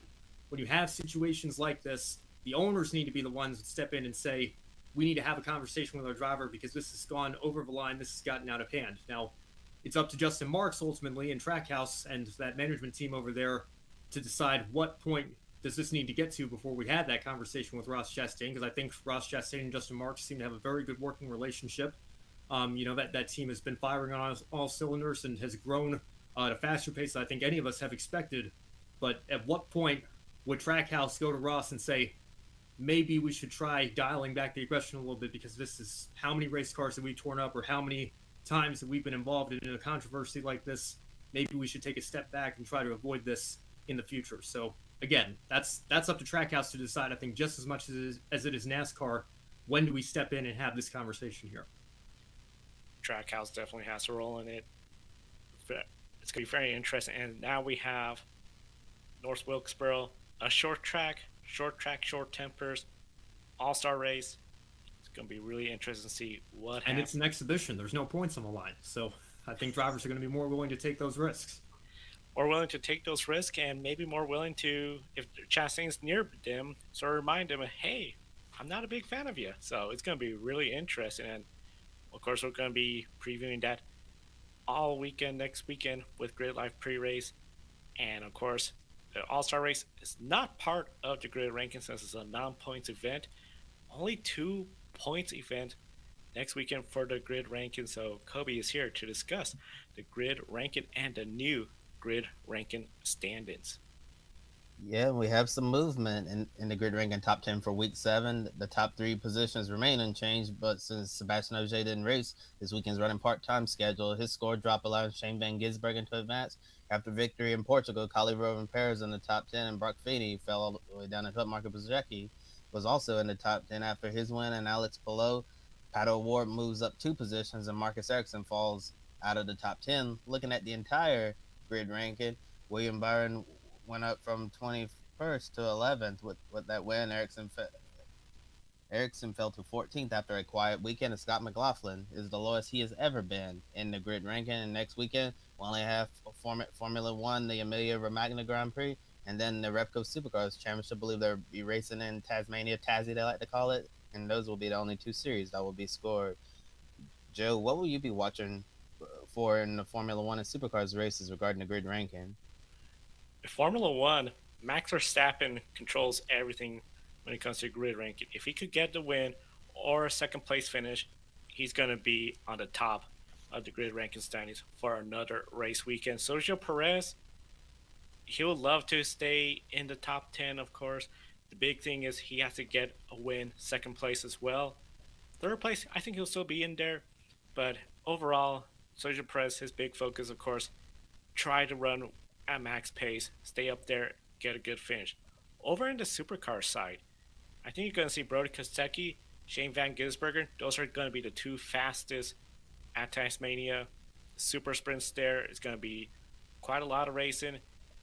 If they were to have a bad race each, they'll still be, I think, in the top 10 easily because they're still quite a ways ahead of everyone. The big thing, though, is Brock Feeney. He has gotten a couple wins already, so I think overall he will love to try to get back in the top 10 of the grid ranking. And overall, grid ranking, what a season this year has been so far. Max Verstappen leading it continuously, but we're seeing a lot of shakeup throughout the year, and especially since NASCAR has not been that consistent. A lot going on. Of course, follow it on Grid Ranking at Twitter and our website, gridranking.com. Oh, it's me. My apologies. Let's go into the one shining moment here. The one thing that stood out to us over this weekend. Joe, we'll start with you. What is your grid one shining moment from this weekend in motorsports? Oh, I have 2, but I think I'll go with MotoGP, the 278,000 plus audience there, record number. Overall, this race weekend, good turnout, including Saturday in the sprint race. I know a lot of people were talking about, will the sprint race really bring that much more fans out? Well, it did here in France, site of the 1000th Grand Prix, MotoGP. I would say that is my one shining moment for having such a huge turnout. And I have to give my one shining moment to the driver to number 21, Wood Brothers Racing Ford Mustang, Harrison Burton. Harrison admits, it's been no secret. He's had some real growing pains and some struggles as he continues to come to grips with the NASCAR Cup Series. And for Harrison Burton to get a top 10, considering everything he's been through and where he is right now in the point standings, this has to feel like a major win for him, a huge step forward, and a big confidence booster that he can say, I can compete with these NASCAR Cup Series drivers. And when you're driving for the Wood Brothers, one of the most historical teams in NASCAR history, there's going to be a lot of pressure for you to perform, especially when you have a technical alliance with Team Penske. Harrison's been really struggling in his couple of years running full-time in the Cup Series, and for him to get a top 10, this comes at a really, really good time for him. Well, I think I mentioned it during a comment that came up in the chat earlier, Michelle, but I want to give a shout out to RCR's social media team trolling NASCAR Twitter with the greatest throwback reveal I've ever seen. Of course, if you missed that, if you don't know the context, it wasn't really a throwback. They just ran the exact same scheme that Kyle won with at Fontana earlier this year, and only his second points-paying start with RCR. And so RCR not having a throwback on the 8 car this year, they joked that it was a throwback to Kyle's first win with the team, even though that was just a few months ago. But I thought it was very funny. I thought it was great for RCR to have some fun on social media, and I've got to say, maybe an anti-shining moment for some of the fans that got so uptight over that. I think, a lot of times social media can be very draining, and it's fun to just have some fun here. And I think that was better than the teams that didn't run any throwback at all and didn't even acknowledge the weekend. At least RCR had some fun with it, despite not running a true throwback scheme, as it were. So shout out to whoever at RCR put that idea together and thought of that. That's my one shining moment. Great to see some teams having fun with the admins on the social media accounts. And Adam Lemery says, good to see Ryan Newman and Carl Edwards back behind the driver's seat and in the broadcast booth, respectively. Two great drivers, two drivers that we haven't seen in several years now. Great to see them back at the track this weekend. And I know Carl I believe Newman was on the 75 greatest drivers list as well. So yes. Great for them both to be back at the track this weekend, as they were both honored with that list finally being put together this weekend as well. Yeah, great to see the full 75 list, and then all the drivers there. 30 of them were able to make it to Darlington today for all the ceremonies and everything. Now, speaking about fun, especially on social media, pick a winner. That is still going, and Alex from Twitter has taken the lead, but Kobe and Ed are tied for second place of 14th right there. So overall, it is still catching a lot of good competition all across motorsports, and really the top 10 all really close there. We got 3 supercar races next week, Formula 1, 4 total, so it's still anybody's game, never too late for pick a winner. So just need one good weekend, and I'll be right up there level with you guys up at the front, so we'll see if we can do that. Plenty of racing in the month of May to get me there, so we'll see what happens. Well, thank you very much, guys, for that as well. A wonderful Grid Network team, which has given us an hour of coverage. We still have no word. You're back with us live. Practice 1 is delayed here at the moment, and I highly suggest that everybody goes and subscribes to the Grid Network as well. The link to their YouTube channel is in the YouTube chat as well as a pinned message. I want to pick up on a couple of things that we've been hearing actually across this last hour, not relating to IndyCar, but actually relating to Formula 1 as well. Chris Maitland, and I've also seen Claire Cottingham tweet this, two very respected journalists. So it now looks like this morning there was rumours that with the red alert warnings in Emilia-Romagna, that includes the Imola region as well as the risk of flooding, there is a river just next to the circuit. And because of that risk of flooding, everyone has now been evacuated from the Imola circuit. There was trucks that have come in, starting to unload the cars and prep for the weekend as well. Everybody at the Imola circuit has been evacuated until further notice as well. So there's now a real concern if this weekend's Emilia-Romagna Grand Prix will be able to go ahead. There is an option for a 2-day format as well that was put in place a couple of years ago as well. We've already had a 2-day format in Imola before, but now we've got the support series. It changes it up. For Formula 1, would have one practice and qualifying on Saturday, and on Sunday we'll have the race. But with the support series, on Saturday we would have a 15-minute practice, then the qualifying for all series. Then on the Sunday we'll have the sprint races in the morning and the feature races in the afternoon as well. So it'll be a very busy day in Imola to get that many races sorted. But there is a precedent as well to get it sorted. Right now, though, I wanted to take a look, if I could, which means I've got to dance around several thousand mapbook screens as well, because I wanted to show you the current conditions at the Indianapolis Motor Speedway. But as soon as I do that, my mapbook has decided that it doesn't want to have my control deck everywhere. So we're going to open up the weather, and I just want to show you this as well. Hopefully it'll pop up on the screen shortly as well. I've just clicked off, trying to click off the Grid Network segment that we had on. The rain, I think, is just about the same as well. Joe Samiga says, Imola being cancelled would be very unfortunate, but want everyone to be safe. That is top priority, of course. That is Le Mans we're looking at, so we need Indianapolis on the Motor Speedway as well. Here we are.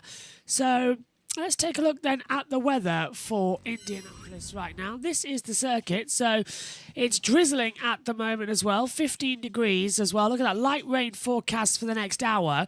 That also, if you look, includes now with a 60% chance to 11 o'clock. This session is supposed to end at 11:15 as well, Indianapolis time as well. So in the next 50 minutes, we should have had a conclusion to the session anyway. But if we just take a look at the weather radar here as well and open that up as well, you can see the weather all around the Indianapolis area. But if we zoom right in as well over Indianapolis, you can see the rain that's sort of been blowing into the circuit all throughout the day. And even this afternoon, there's due to be rain forecast as well. Zoom into Indianapolis, right on the circuit, the Speedway area. And now you can see the rain. The Speedway's here, right here. This is Indianapolis Motor Speedway, right here. And that's the rain that's sort of blowing in throughout the day as well. I'll keep the weather forecast on so you can see it, look. So this is today. And the rain, this is UK time. Look, there you go. Bang, bang, bang. Rain all throughout as well on the 12-hour forecast. So there is a high possibility that today is going to be washed out, which is very unfortunate. Fingers crossed it's not, and we get some running later on as well. But right now, that is the current weather situation in Indianapolis Motor Speedway as well, with the rain hanging over the circuit. If you can see light rain for the next hour, right now you can see what the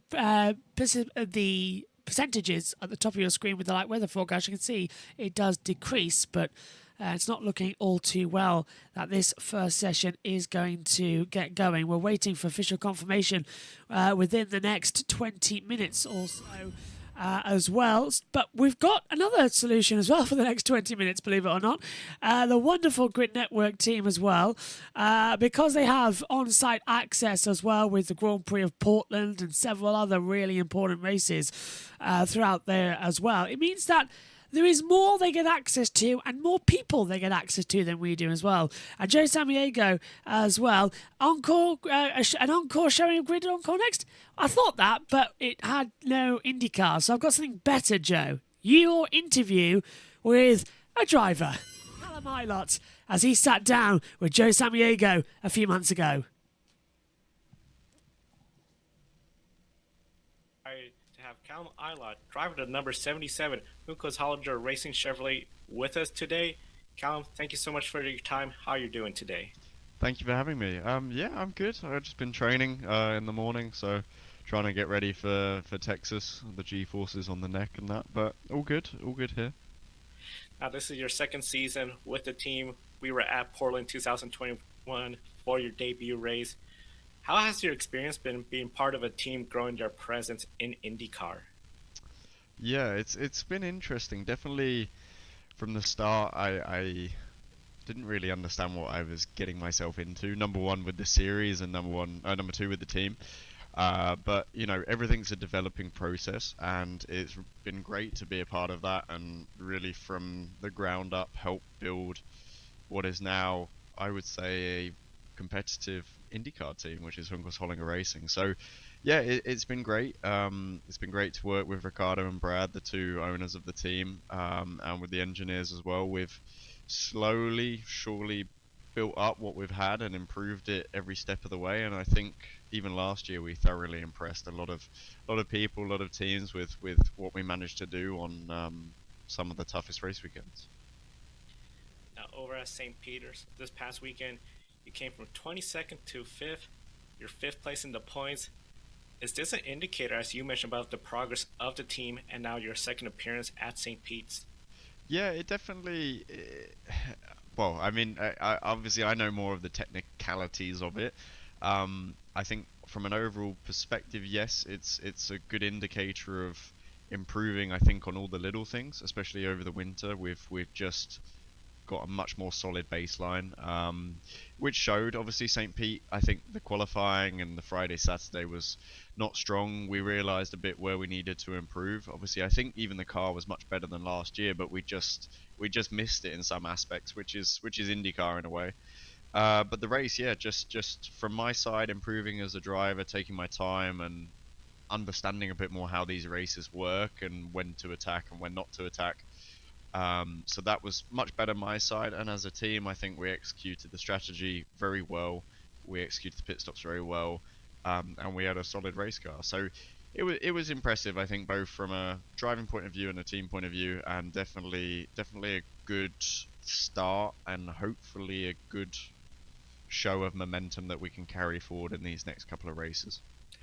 Now, one follow-up question with the strategy. We saw a lot of caution flags during the race. Was this something where for your team they were constantly adjusting, or was this something where with this race we just anticipated those cautions and they just sort of fell where it worked well with the strategy? Yeah, it's you're kind of always adjusting, but for us the cautions fell quite well under the strategy that we were doing, because we had the middle stint with those green Waiuli tires that were kind of a bit of no man's land. You either had to go 10 laps on them and change and gamble on a 3-stop, or you had to do 30 laps on them. So to have a good solid 10 or 12 laps of my middle stint under the yellow flags, full course yellow, was good for us.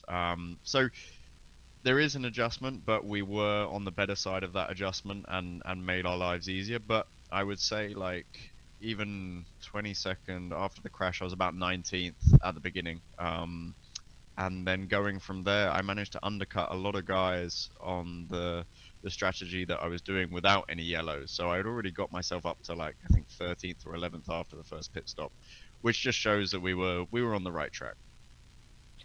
Now this year you have a rookie teammate, and the first time in IndyCar you have a teammate. How has the experience been with a rookie teammate? Is there any difference in approach to having a teammate in IndyCar compared to over in Europe where you have a teammate? Yeah, I'll start with the approach. Number one, in Europe, or of everything I'd kind of experienced, excluding the GT side, because that's quite a bit different. It was always your teammate is the target and someone you're always trying to beat. I would say that it's a little bit different over here, especially considering he's a rookie and all of that. It's more about getting him up to speed as quick as possible, because that helps us as a team, and actually, to be fair, helps me as a driver to improve as well. You know, the more I can learn, because I'm still in kind of a stage where I've only ever learnt from myself and what I can do, which has its limitations. So getting him up to speed was the most important. I think he did a great job at St. Pete. There's still obviously a little bit to do, and the last bit is the hardest, but he definitely showed that he can do a great job. And within that, I think a little bit later in the year it will become more important to us, especially when we get to like the Indy 500 testing. Having that extra data is massive. I'd say right now, because Augustine is brand new to single seaters, brand new to IndyCar, it is a developing phase for him, and he's done a great job so far. But it's more like, okay, you know, here's where you need to be, here's what you need to learn. And obviously we have the data, he can do back-to-backs of the option tests that I'm doing. But of course, we come to the weekends, it's so fast-paced, it's a little bit of a catch-up for him. But St. Pete was great. I did learn a couple of things as well, so that was nice. First weekend where I can look at something and go, you know, oh, there's some stuff to learn for me. So I'm looking forward to it. The rest of the season, he's a lovely guy, very enthusiastic and hardworking, so it'll be good fun. Now the next race, of course, Texas Motor Speedway. Last year you completed 247 out of 248 laps. You even led some laps in the race and came home 16th. Coming to Texas now for a second time, how has your approach to the weekend changed to a year ago, and your thoughts on oval racing compared to last year, have that changed? Yeah, I think my experience of it was fairly limited before going in. We had that one day of, should we say, rookie testing, and that was with 4 or 5 other cars on track. And it was great at the test, you know, I was getting a good feeling for it. But when you go out for that 50 minutes of practice and you've got 25, 26 other cars on track and you can't even get a single corner clear on your own, it's a pretty big shock, especially someone coming from Europe without any oval experience at all. So now I kind of understand how it works, I know what to expect. One of our things for ovals was that we aren't good in the qualifyings, and that was very frustrating for me last year, because I'd be on a Saturday like, oh no, we're really slow, we're out of it, and then find that actually we've got a pretty solid race car, especially with the tyre degradation. We were able to make the tyres last longer than most teams, which meant we had good race pace. And I'd find on Sundays that I wouldn't need to worry as much, but I wouldn't know that going in on the Saturday, thinking, oh, the car's not great, you know, this is going to be a long race. So that kind of thing, I can relax a little bit more, and just be a bit patient. And then also, Texas was my first oval. I mean, that's some scary stuff. Honestly, when you're 220 miles an hour side by side with someone, constantly going around the corners side by side, a couple of inches between you, you've got to trust the guy on the inside of you, he's got to trust you. It's a bit of a tough one to get used to. I got used to it. I loved Iowa. Was getting used to it at Gateway still. So it's going to be really interesting for me to go back to Texas, which was my first, and kind of show and see where I'm at after a year of oval racing in that sense. Now, one follow-up, you brought up Iowa, where you almost had 2 top 10 finishes. And then, of course, Indianapolis, there's a lot of track time there, month of May, but unfortunately, you had an issue, crashed out. When it comes to the oval races, especially with Indianapolis, where you have so much time in practicing, testing, and then the qualifying, is that something, especially with the bigger ovals, you feel is a big benefit for you compared to the short ovals like Gateway and Iowa, where it's slower speeds compared to Texas and Indy, but you don't have essentially the massive speed and the chances of a hard impact like you do in the bigger ones? Yeah, it's a bit of a weird one, really. Like, you obviously have a lot of time in Indy to kind of narrow the car and get it into a window, which in kind of 2 ways means you're optimizing it, which can means that it's a great car, it's very fast, and on another side maybe it's a bit on edge, and especially during those kind of 2 weeks, the temperature is getting warmer and warmer and warmer, and especially at Indy, that changes the car massively. So I found last year that our Indy 500 car from the start of testing to the race was massively different because of the higher temperatures, and kind of one of the reasons why it caught us out and caught me out was making the car balance so different, and I didn't really anticipate that. We didn't really anticipate that.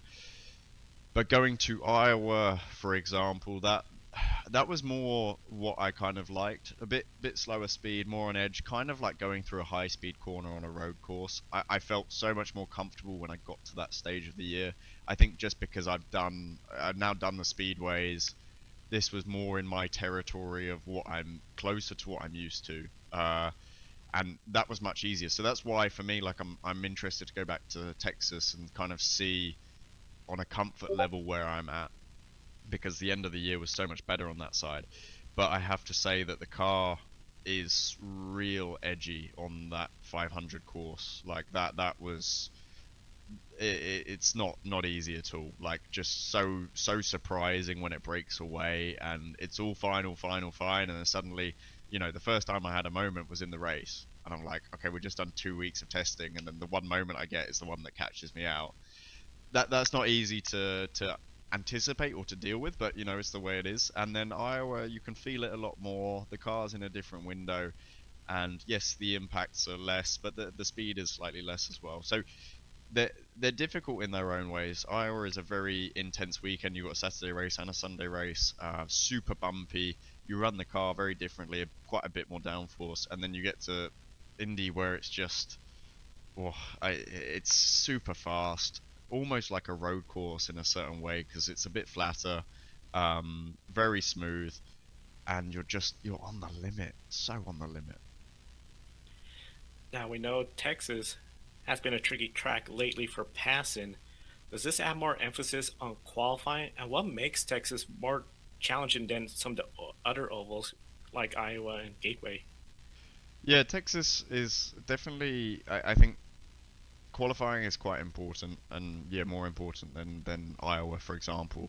But the strategy is massively important, and of course it's more kind of like how long can you go on the tires, especially the first stint, to extend an extra 10-20 laps when the track's a bit greener. But the cautions catch you out there. I think that's what was big for some people last year, is being on the right side of the caution, which, you know, you try to be, but you never know what you're kind of going to get.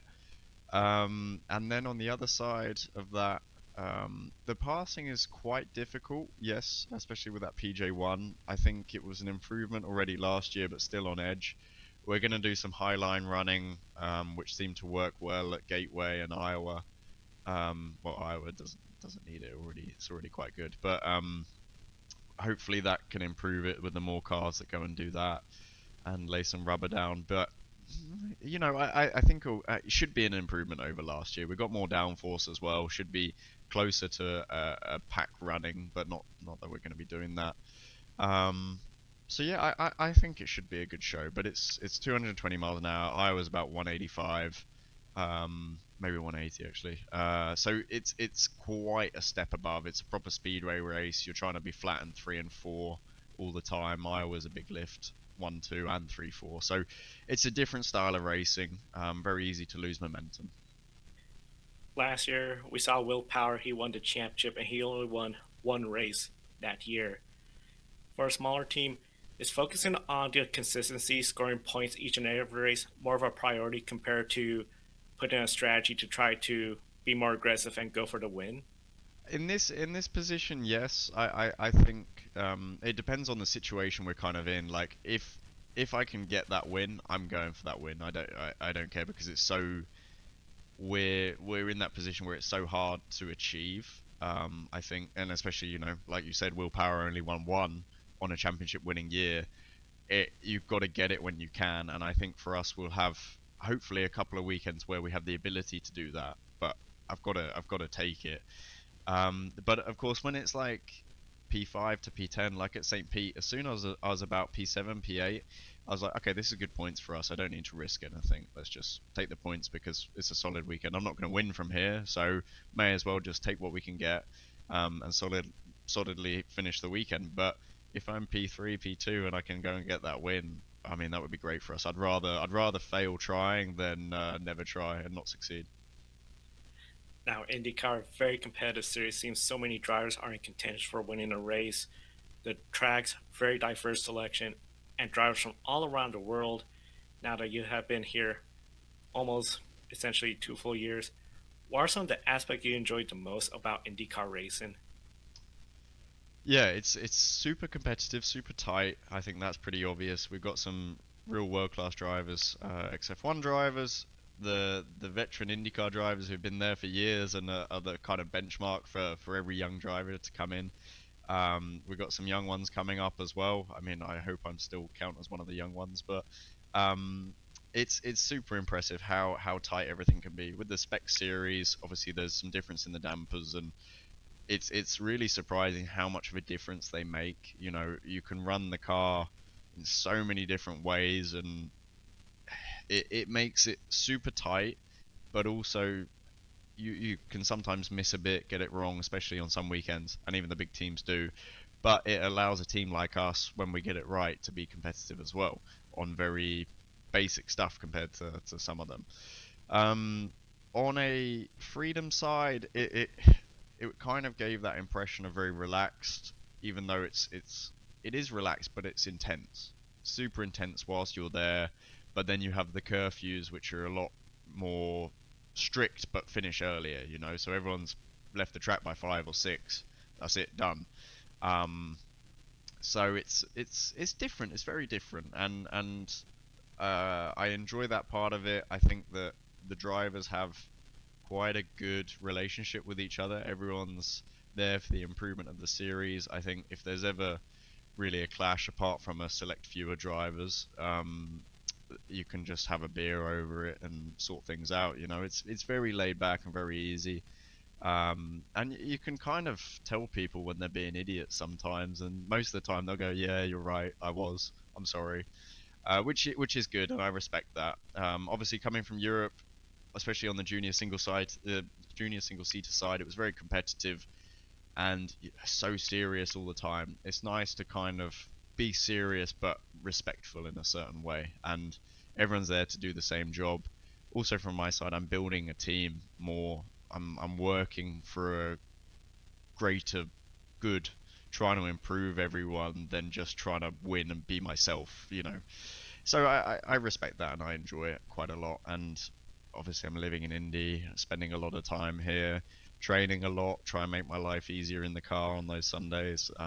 So yeah, it's a different aspect for me, but big commitment. I spent a long time in Italy, setting up my life there, and then it was quite a change when I came out here and had to restart. But that's life, and you get on with it, and you try and do the best job you can.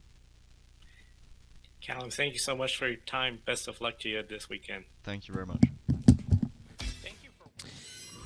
So we are still under the rain at the moment. When I say it's raining, I mean it's literally just light rain at the moment. My thanks to Joe Samaniego for that interview and the permission to give it as well. As I keep saying, do subscribe to the Grid Network as well. They've helped us out right here in this first session an awful lot as well, and the link is in the YouTube chat as well.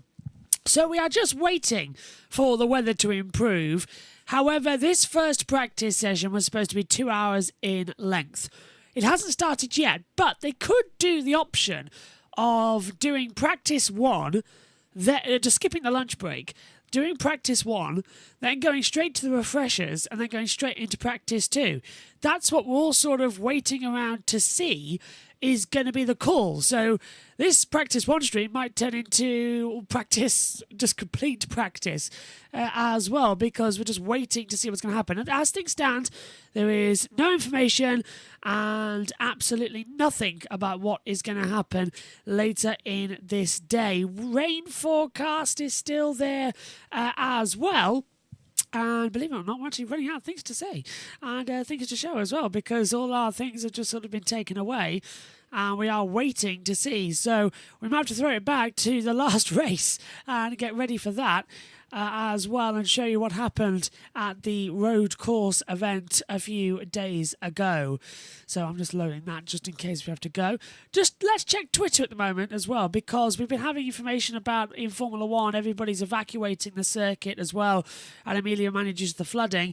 This is from Andrew Benson. Heavy rain in Imola has led to authorities to ask all those preparing for this weekend's Emilia-Romagna Grand Prix to evacuate the circuit. The circuit is not flooded. The evacuation of the paddock was a precautionary measure, not an emergency. So we are taking that out as well, just in case. But the flooding is a little bit more as well. The increase of level on the river next to the circuit compared to Saturday and Sunday has risen. Say Saturday was here and today it's up here as well. So it is quite a big margin as well. We are waiting for official confirmation, but it's been some hour since we've last heard from IndyCar themselves about the circuit as well. From my knowledge on the track, there is light rain because the Sky F1 producer as well, Neil said it as well, Neil Walding as well, put out that Sky F1 was going to be showing highlights of other rounds, but this was 34 minutes ago. There is still light rain at the track at the moment as well. So just waiting really around to see what's going to happen and if we will have any action in this first practice session. Everybody is still slightly annoyed that we're having to wait. Just checking Twitter as well with some latest updates as well. The helmet reveal as well for Marcus Ericsson looks absolutely fantastic, by the way, as he begins his defence of the crown for 2023. But yeah, current scenes of the track, actually, it is still very wet at the moment as well. So I think first practice looks to be cancelled.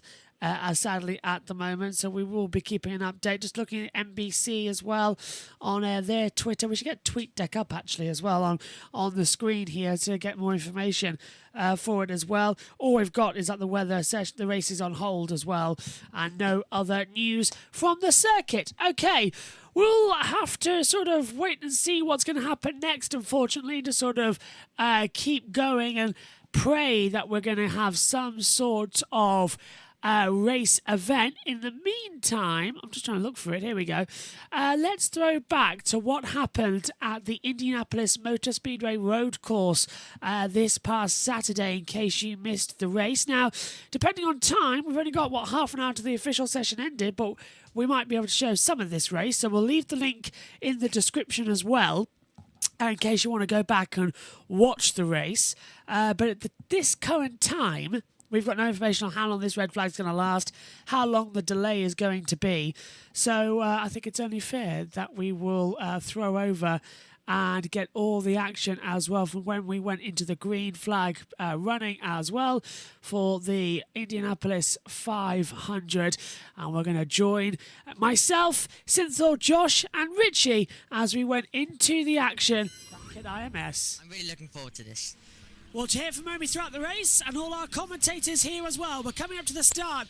New timing tower as well to play with 4 people in the box. Means we get a bit more room. We've got the tyres they start on, then we've got their push to pass and the gap between them. It's Christian Lundgaard on pole position. He's chosen the inside line down to turn 1. Felix Rosenqvist will be on the outside. They're exiting now the last corner. It's the month of May. It's the greatest spectacle in racing. We are kicking off the celebrations with the road course. It's green flag and away we go in Indianapolis for 2023, and it's immediately Lundgaard leading down to turn 1. Pato O'Ward going to try and go around the outside, and now that's Alex Palou trying to take the lead into turn 1 and forces off Lundgaard. Lundgaard forces off Palou. There's contact in the middle of the field as well. That's getting swamped, I believe. It looks to me like it's going to be Graham Rahal. So one of the Rahal, Lennon and Lanigan Racing don't get a great start. That's what we feared might happen, but the pole sitter, still the pole sitter through the chicane as we come down the boulevard once more. Perfect start there, Josh, to get through. Lundgaard actually did hold the position.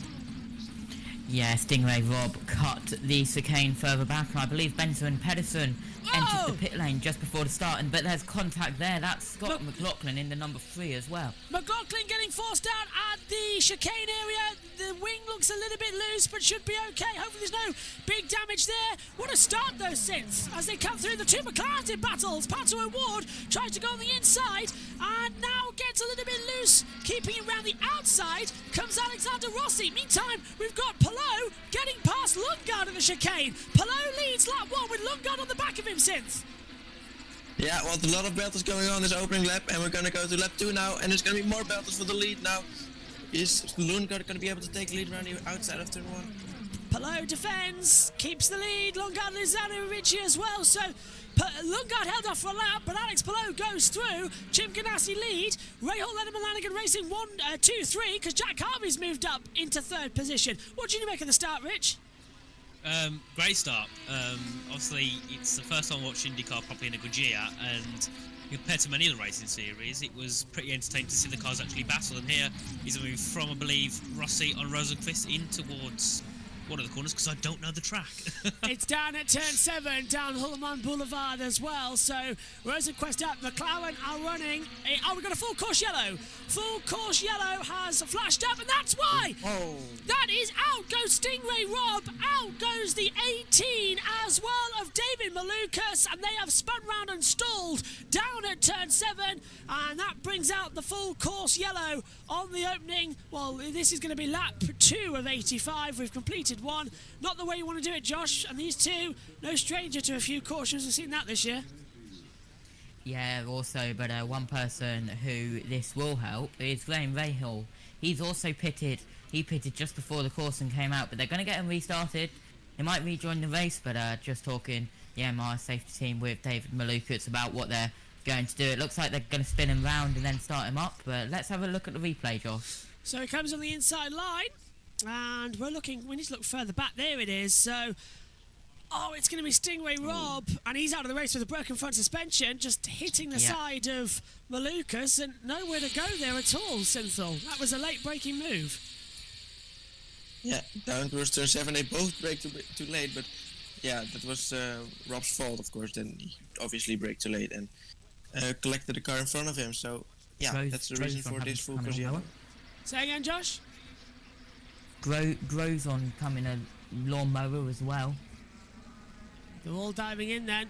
all getting ready for their positions. Oh, more. That's at the start with Dixon getting sent off wide as well. So it was all going on at the start. They all desperately tried to A, avoid it, and B, couldn't avoid it. So they just sort of accepted what was going on the side of the track. Not a great getaway there, I'm afraid. That could have been handled a bit better in my book. What do you think, Richie? I think it was entertaining to say the least. Many drivers happy, many drivers not, and another clip of the touch there, and yeah, that's definitely ideal. I believe it was Scott Dixon, was it? Now back at the back of the field.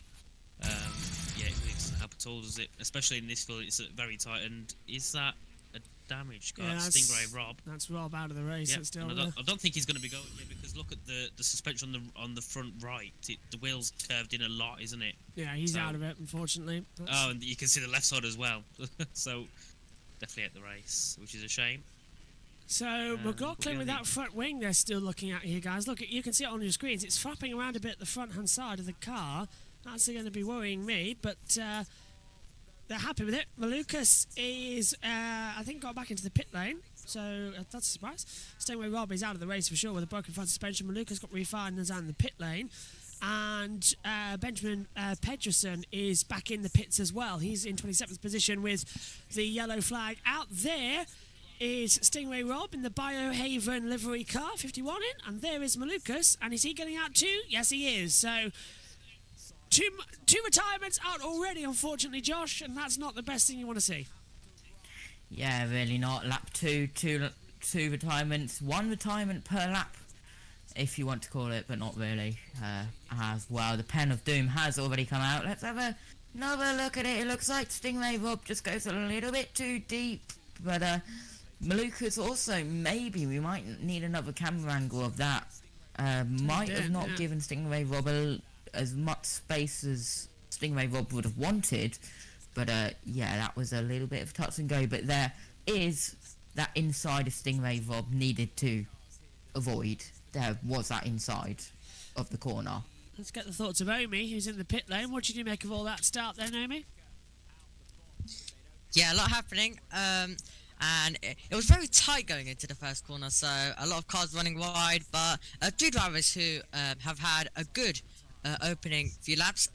Rossi's up 6th position, then Newgarden up 5 as well, Herta up 5 as well, so it was pretty much a mix. So some drivers having a great start and will be happy with the opening up, some drivers won't. So yeah, it's going to be interesting to see what the rest of the race will provide, but well, a lot going on straight off the off, which is expected in IndyCar as it's not Formula 1, so you're going to get action all the way throughout, so I'm looking forward to this, but we've already got an electric start to the race. Third time today you've used that metaphor as well. This isn't Moto E only. I was just thinking that's the third time he said that today as well. Okay, I'm going to try and clean up the timing I learned it tower. from you actually, Josh. Okay, I'm just going to clean up the timing tower. Let's get a word then with NBC. Global medical response, providing care to the world at a moment's notice. Shell, renewable race fuel, is powering progress. Fifth Third Bank, official partner of Rahal Letterman Lanigan Racing. This is banking, a fifth third better. And by NTT, official sponsor and technology partner of the NTT IndyCar Series. So, some early pit stops. Let's get to Marty Snyder with more. Marty? Yeah, Diff, both of these cars had a little contact on pit road after a chaotic start here at the Indy Road Course. You're going to see Scott McLaughlin in that red and white car back there, putting on a new front wing. Romain Grosjean also doing the same, Kevin, here on pit road. Well, the incident just a moment ago that led to the yellow involved David Malukas. You've had a chance to see a little bit of a replay. What happened? I mean, it's turn 7. It's a very inviting corner, and I mean, Stingray was battling with Grosjean there, and unfortunately, I kind of got collected in that. Yeah, I mean, just clipped that rear left tire. It's been unfortunate, especially that it's teammates. Yeah, I mean, I don't know. From my side, I was already halfway through the corner, did not see him at all, and yeah, I mean, they're coming way too quick. Even if I wasn't there, he would have gone flying with Grosjean. So, I mean, it's just really unfortunate for us. But, I mean, I had some sort of incident that was similar to that a lap previous with McLaughlin. It's just, yeah, I mean, nothing against Stingray. He kind of just mistimed that a little bit. But, yeah, I mean, it is what it is. We move on. Thank you, David. David Malukas there talking in the pit lane to MVC. They are getting ready to go green again, so all eyes are going to be up front for this one. Who's going to make the best restart? Palou will be leading with Lundgaard in second. Harvey is third, Rossi fourth, Rosenquist fifth, O'Ward is sixth. Coming out the last corner, we'd have to go 2 by 2, so it's as soon as Palou decides to hit pedal to the metal, and he's done that now. Team communication. Green, green, green was the team communication message coming out across the line. We are racing again at the Brickyard, and look at that already to the inside. Rossi wanted to make the move on the inside of Harvey into turn 1. Palou's having to go defensive. Big lock off of Harvey, and then he runs into the back of his teammate, runs it deep into turn 1, and Rossi still can't get through. As they get through, do they all make it through turn 1 and 2 safely? Yes, they do. And I'll tell you what, since Rossi really wants to pass Harvey, and Harvey's starting to feel the pressure. We remember that, of course, when we saw him in Formula 2 all those years ago. No, you're on mute, you're on mute. Sorry, yeah, there's more battles going on. Here he goes then.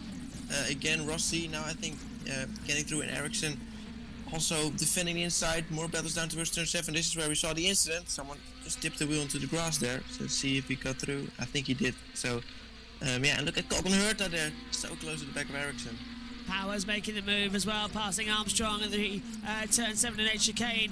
And Richie, they've all just about made it through the opening lap, but Alex Palou gets it through, as there's a little bit of water on the camera lens. That's in the cars, but drivers will be starting to think, oh, is it raining? Is it psychological rain? There was a 35% chance before the race started of rain, as we're going to see a move now as we ride on board, as Rosenquist gets past Harvey into turn 1.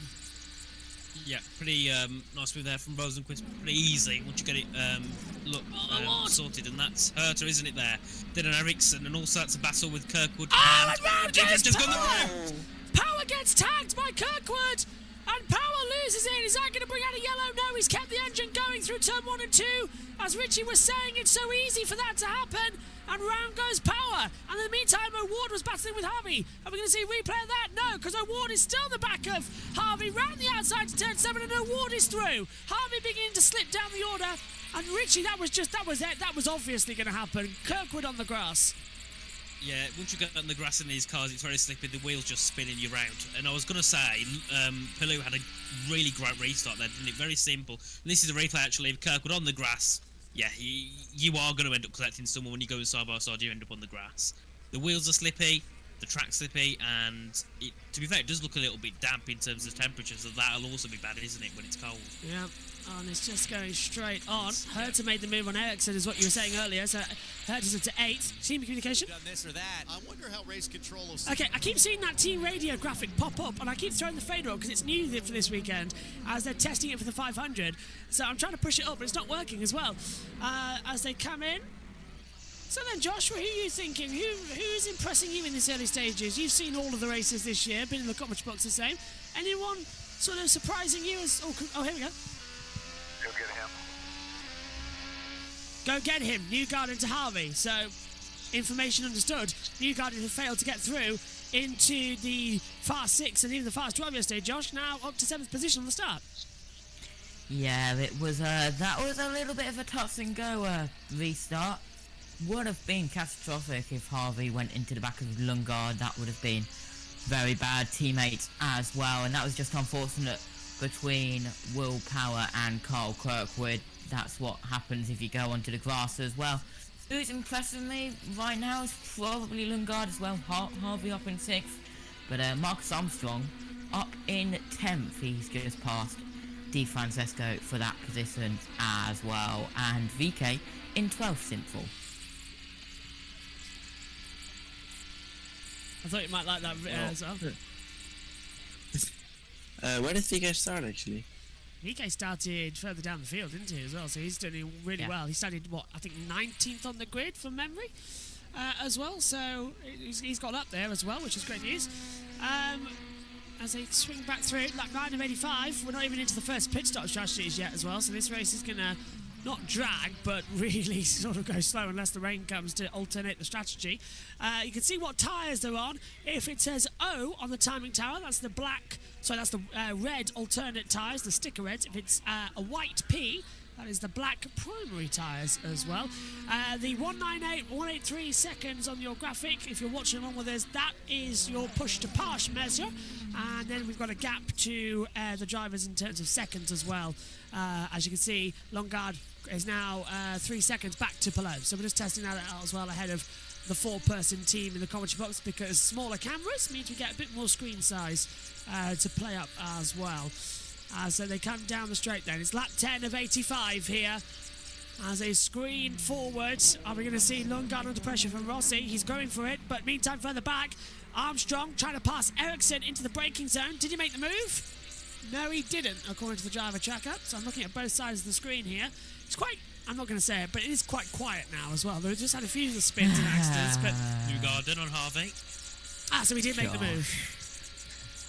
Good spot, Richie. Newgarden's up to 6th position. Also, I'm not sure if Grosjean had an incident, because I remember under the full course yellow, he was in 15th, he's now sitting in 19th. That was, he had to be a lawnmower when Stingray, Rob and Lucas went round. Had to go around the outside. Very new to IndyCar. Is Harvey one of those that seems to qualify well but never good in the race? I've noticed he's dropped down many positions in the past 10 laps. Yes, that Rahal Lennon Lanigan car is not the best. Simon Pagenaud comes into the pit lane from 13th position as well. He's the first to pit and he was on the alternative tyre, so that's an early stop for him. The Rahal Lennon Lanigan car, all three of them, this is their best qualifying of the year. All of them inside the top 10, where usually they're down in 19th, 20th, 21st as well across the weekend. It was Lundgaard's first ever pole position, so surprised he's actually holding back Rossi. But I suppose since we... Oh, hang on a minute. That is... that's Carl Kirkwood slowing down the start straight. So an issue there, yeah. Or just moving out the way. What's the betting? No, that's... What's the betting? That's going to be resulting from the contact he had on the opening lap. He looks like he's... There's definitely an issue there, yeah. Yeah, he's not going well, is he? He's like he's not having to let the entire field through, but he's letting them through. Because we would have got an information there from race control if that was the case, on it flashing up on our monitors. We have not. And Herta through on Harvey as well into P7. It sounds like he's going to the back of the field. Kirkwood's got a problem, but we can't tell what it is. It's a weird one, yeah. He's not letting power. I think he's just got. Go on. I think he's got told to retire the car in the pits. Maybe he's now just not battling anyone, just letting everyone through, but they're not necessarily having to slow down. I think maybe that would be the case. Well, Power's on the back of it, but not gaining tremendously. So yeah, a bit of a weird one here with Carl Kirkwood. Yeah, not really everyone telling us what to do, is it? Oh, and now into the pit lane. Moving out the way. So this is a bigger problem then for Carl Kirkwood. He's coming to the pits and is presumably out of the race. Meantime, down to turn 1, that's Marcus Ericsson making a lunge on the inside of Jack Harvey into the first corner. Harvey around the outside, going to keep his pedal to the metal. And then so is Ericsson. They are going wheel to wheel, and it's Harvey who beats Ericsson. That was some spectacular driving, Sid. They were side by side, one for Formula 2, one for Formula 1, and they were both racing each other fairly. Yeah, what a well defended by Harvey.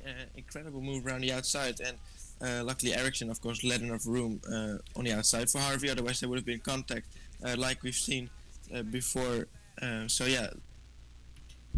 I'm sorry to interrupt, but we've got live coverage from the track right now with some audio. Part of the process. There is always a weather delay at some point in preparation for the Indianapolis 500. And we are into 60 hours of coverage from the Indianapolis Motor Speedway, preparing for the 107th Indianapolis 500. Here on Peacock, we'll have a new stream when we resume, rain or shine, and hopefully we have shine at that point. We will be back at 1 p.m. In the meantime, you can follow the pictures and hopefully see some brighter skies. So the stream will be closing, I'm told, in a few moments, and the stream will return at 1 o'clock this afternoon, and we'll hopefully see some gray on the track. For James Hinchcliffe and Katie Osborne, I'm Kevin Lee. Thanks for joining us from the Indianapolis Motor Speedway. Well, that's a bit of disappointment, and as you can see, the stream has closed. So that's it. We've had the official word. If you are interested in watching the full IMS race, the link for that is in the YouTube description. But it looks like they have gone on to cancel the first practice session. So not the start we wanted, not what we were expecting, and certainly not what we were hoping for. My thanks to everyone for sticking with us for 2 hours as well of nothing, but I hope you all enjoyed the Grid Network shows, and do subscribe to them as well. Get them up to 1,000 subscribers ASAP. They fully deserve it. Such a hard-working bunch of team as well. Okay, well, you can join us at 6 o'clock British Summer Time, about 2 hours' time, for all of the action from the refreshers if the track has dried out, as well as all the action as well for practice too. Fingers crossed we get a session though. If not, we'll continue showing what happened as well in the IMS road course race a few days ago. The link for that is in the YouTube description. So FP1 here for an Indy 500 washed out. We'll see where it goes. We'll see you later. Bye-bye.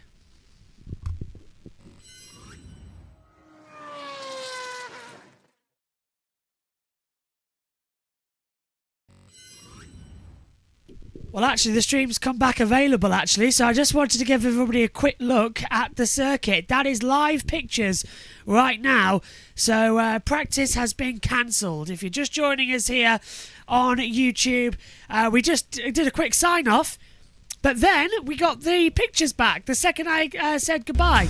So, oh, there you go, look. So, 2 hours, there we go. They've got 2 hours until the next session to fix that. I'm not entirely sure it's possible, but that is live scenes down there on the circuit. Loads of rivers across the track, and practice has now officially been cancelled for FP1. Practice 2 gets underway in 2 hours' time. You can join us here on YouTube for that as well. Don't think we're going to see the refreshers. Don't think we're going to see a session. The rain looks set in. The track is flooded as well. Thanks for sticking with us. There's an image right now live on the circuit as the medical cars make their way around. Practice 1's been cancelled. Join us later and we'll see if we get a second practice session. Bye-bye.